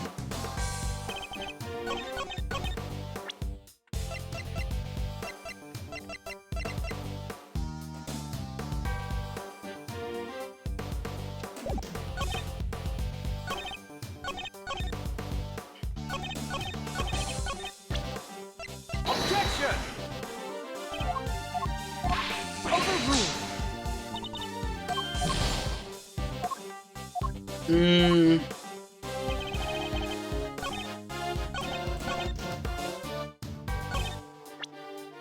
Objection! The torch is used for something. Overruled! I'm having trouble because this guy's so stupid.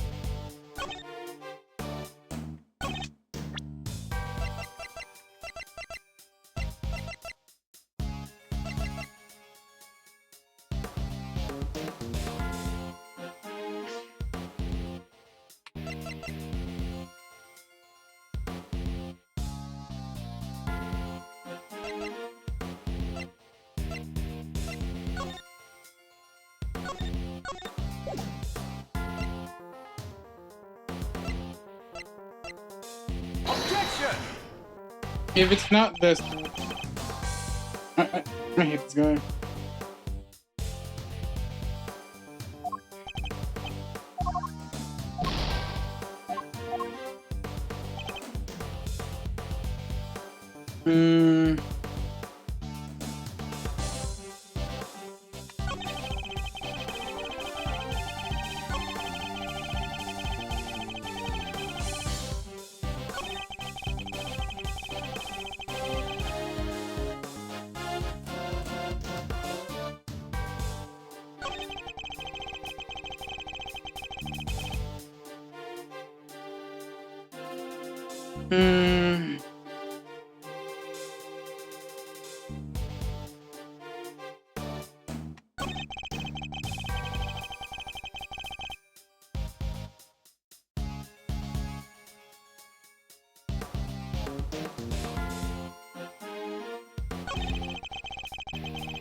I hate how stupid he is.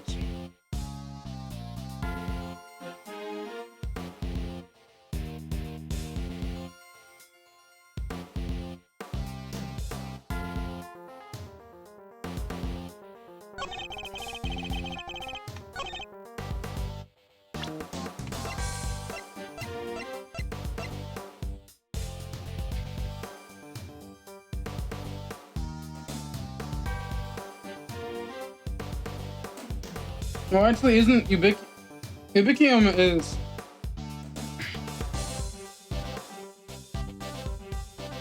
Ubiquium is just there. It's the Asphyxion that's the real poison, isn't it? Objection! I hate this guy. I shouldn't try anything but winning, I'm afraid. She's looking for one prize for incoherence. Secretly, I deserve a prize. What you deserve is being set right. The gas came from within the case.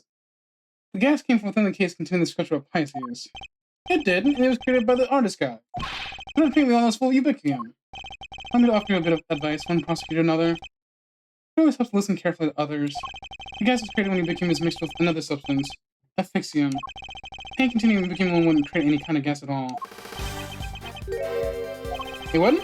They said the guy was asphyxiated with Ubiquium. So you're telling me that all this based on that mishearing of the Conundrum report?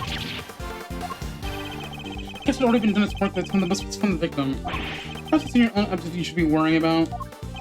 My aptitude? What does it even mean? You literally used the word 5 minutes ago. It means one ability or how to do one's particular task, Eustace. An attitude, the other word you misused only minutes ago as well, is another thing entirely. You know what you're doing? You're making fun of me again. What I'm doing is demonstrating that you do not have to aptitude card to help this investigation. Before you go any further, you might wish to consider some of the flaws in your own statements. And what flaws might those be? Firstly, that you cannot prove your own artist friend did not enter the autumn wing. That's... Secondly, you cannot prove that the red paint did not have something to do with the crime. But the paint isn't important on its own, surely. What's important is the combination of the red ink making with the white Piscian. How exactly will the two substances introduce you to one another? Surely we need to figure that out before anything else. Indeed we do. And that is what Eustace will be investigating next. Well, we could already be investigating had you not been here making needles trouble. We're not here to make any trouble. Quite the opposite, in fact. We're here to help. You saying that you know how the gas was made? I don't believe you. I can certainly point you towards the vital clues. How it was done. He's bluffing, Eustace. Ignore him. It's fine, Gabbo. He's clearly lying. Might as well let him talk himself even further into a corner. If you're sure. Come on then, show me what you got. How the gas created then, huh? Well, we do have this. I want to say the torch might be something, but I don't think Asphyxion is in blowtorch. Take that! You're saying this somehow shows us how the chemicals are mixed in the poison gas? Okay. That's exactly what I'm saying, yes. Thank you for noticing. Well, they just have a good eye. The red tears must have brought this all. That was Ubiquium. Huh? Wait a sec. You saying the statue cried this stuff out? Was there a culprit, some kind of evil spirit? How much am I gonna waste talking in terms of this step by step? The red tears alone would not have been enough to create the gas. They must have mixed in with something else inside that case. What? And when else do you have that happen? Evidence is right here in this case I just showed you.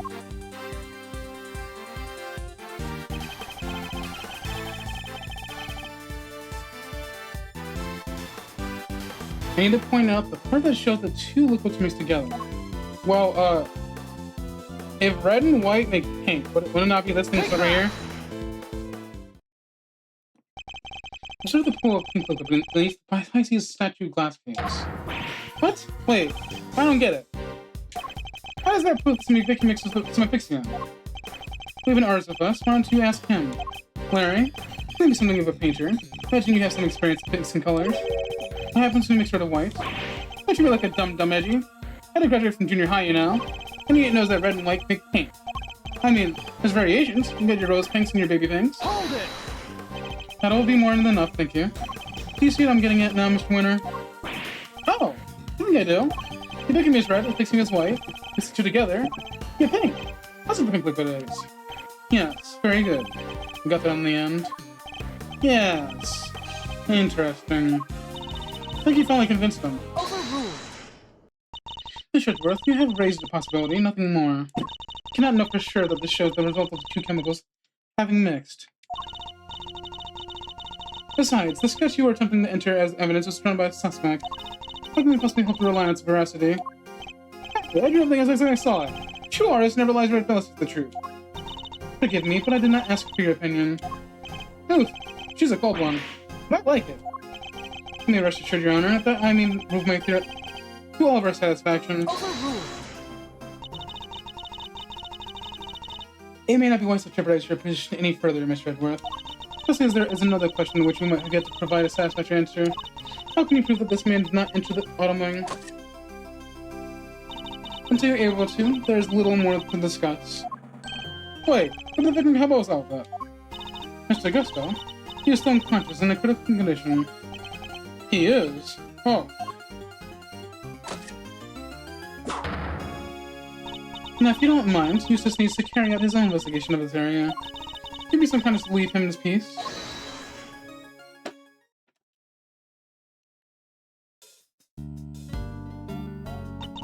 For the presiding judge's sake, I pray to God that you need not ever be summoned to testify. Now then, is there something you wish to say, Mr. Artist? You just hold up us for a moment there, Mr. Ice Queen. I'm Justice Verity Gaval. I'd be grateful if you'd dispense that childish epithets. Oh, let me just be named. Nice to meet you, Verity. Name's Louis Stoneham. You should call me Lurie. Just stop wasting the course of time, Mr. Stoneham. Oh yeah, sir. Just something I forgot to mention. The door was locked. I tried to open it, and then the old guy came tumbling out. It does not appear the door could be unlocked from the inside. However, that does not necessarily mean that it was locked at the time you claimed. Not proof, your statement carries little weight, and I'm afraid. Objection! Well, as it happens, I can back our pal here up on that. What? Yep, we tried to come in here too, but it was just like the guy said. It was locked up tight. Ain't that so, Mars, you know? It is. I just can't remember how it went.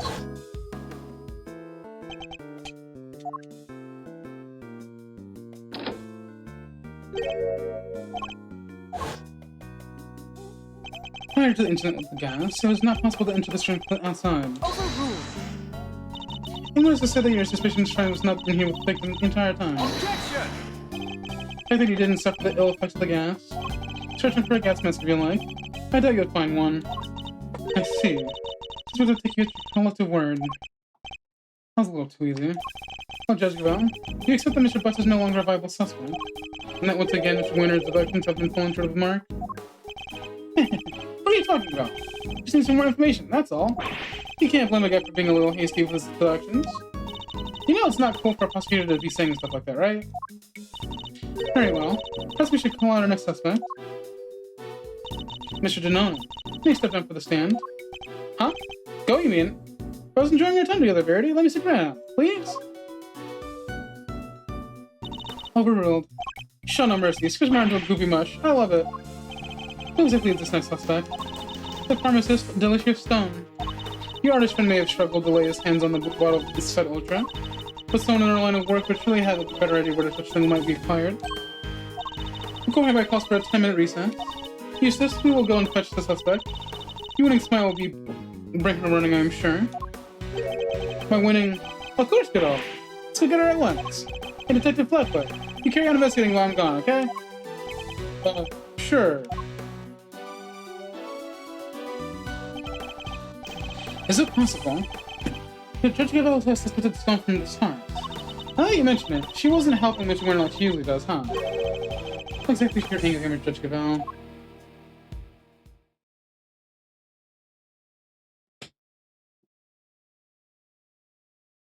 Oh, perfect timing. This is starting to kind of grate on my voice a little. Compared to the other games where I don't have to talk as much, this game involves a whole lot of talking. Which does justice on my throat. So with that, I am sorry, but I will have to end here. I apologize. But I will be streaming tomorrow. I'll be streaming I'll be streaming ahead in time again with KLMVT. Hopefully this time we won't get stopped like last time or the last time before that. We should be entering the final stages of that game, at least the base game. But yeah, I hope to see you guys tomorrow or any other time I stream. I stream 6 days a week as always. And with that, I will see you next time. Thank you, and bye-bye. Peace.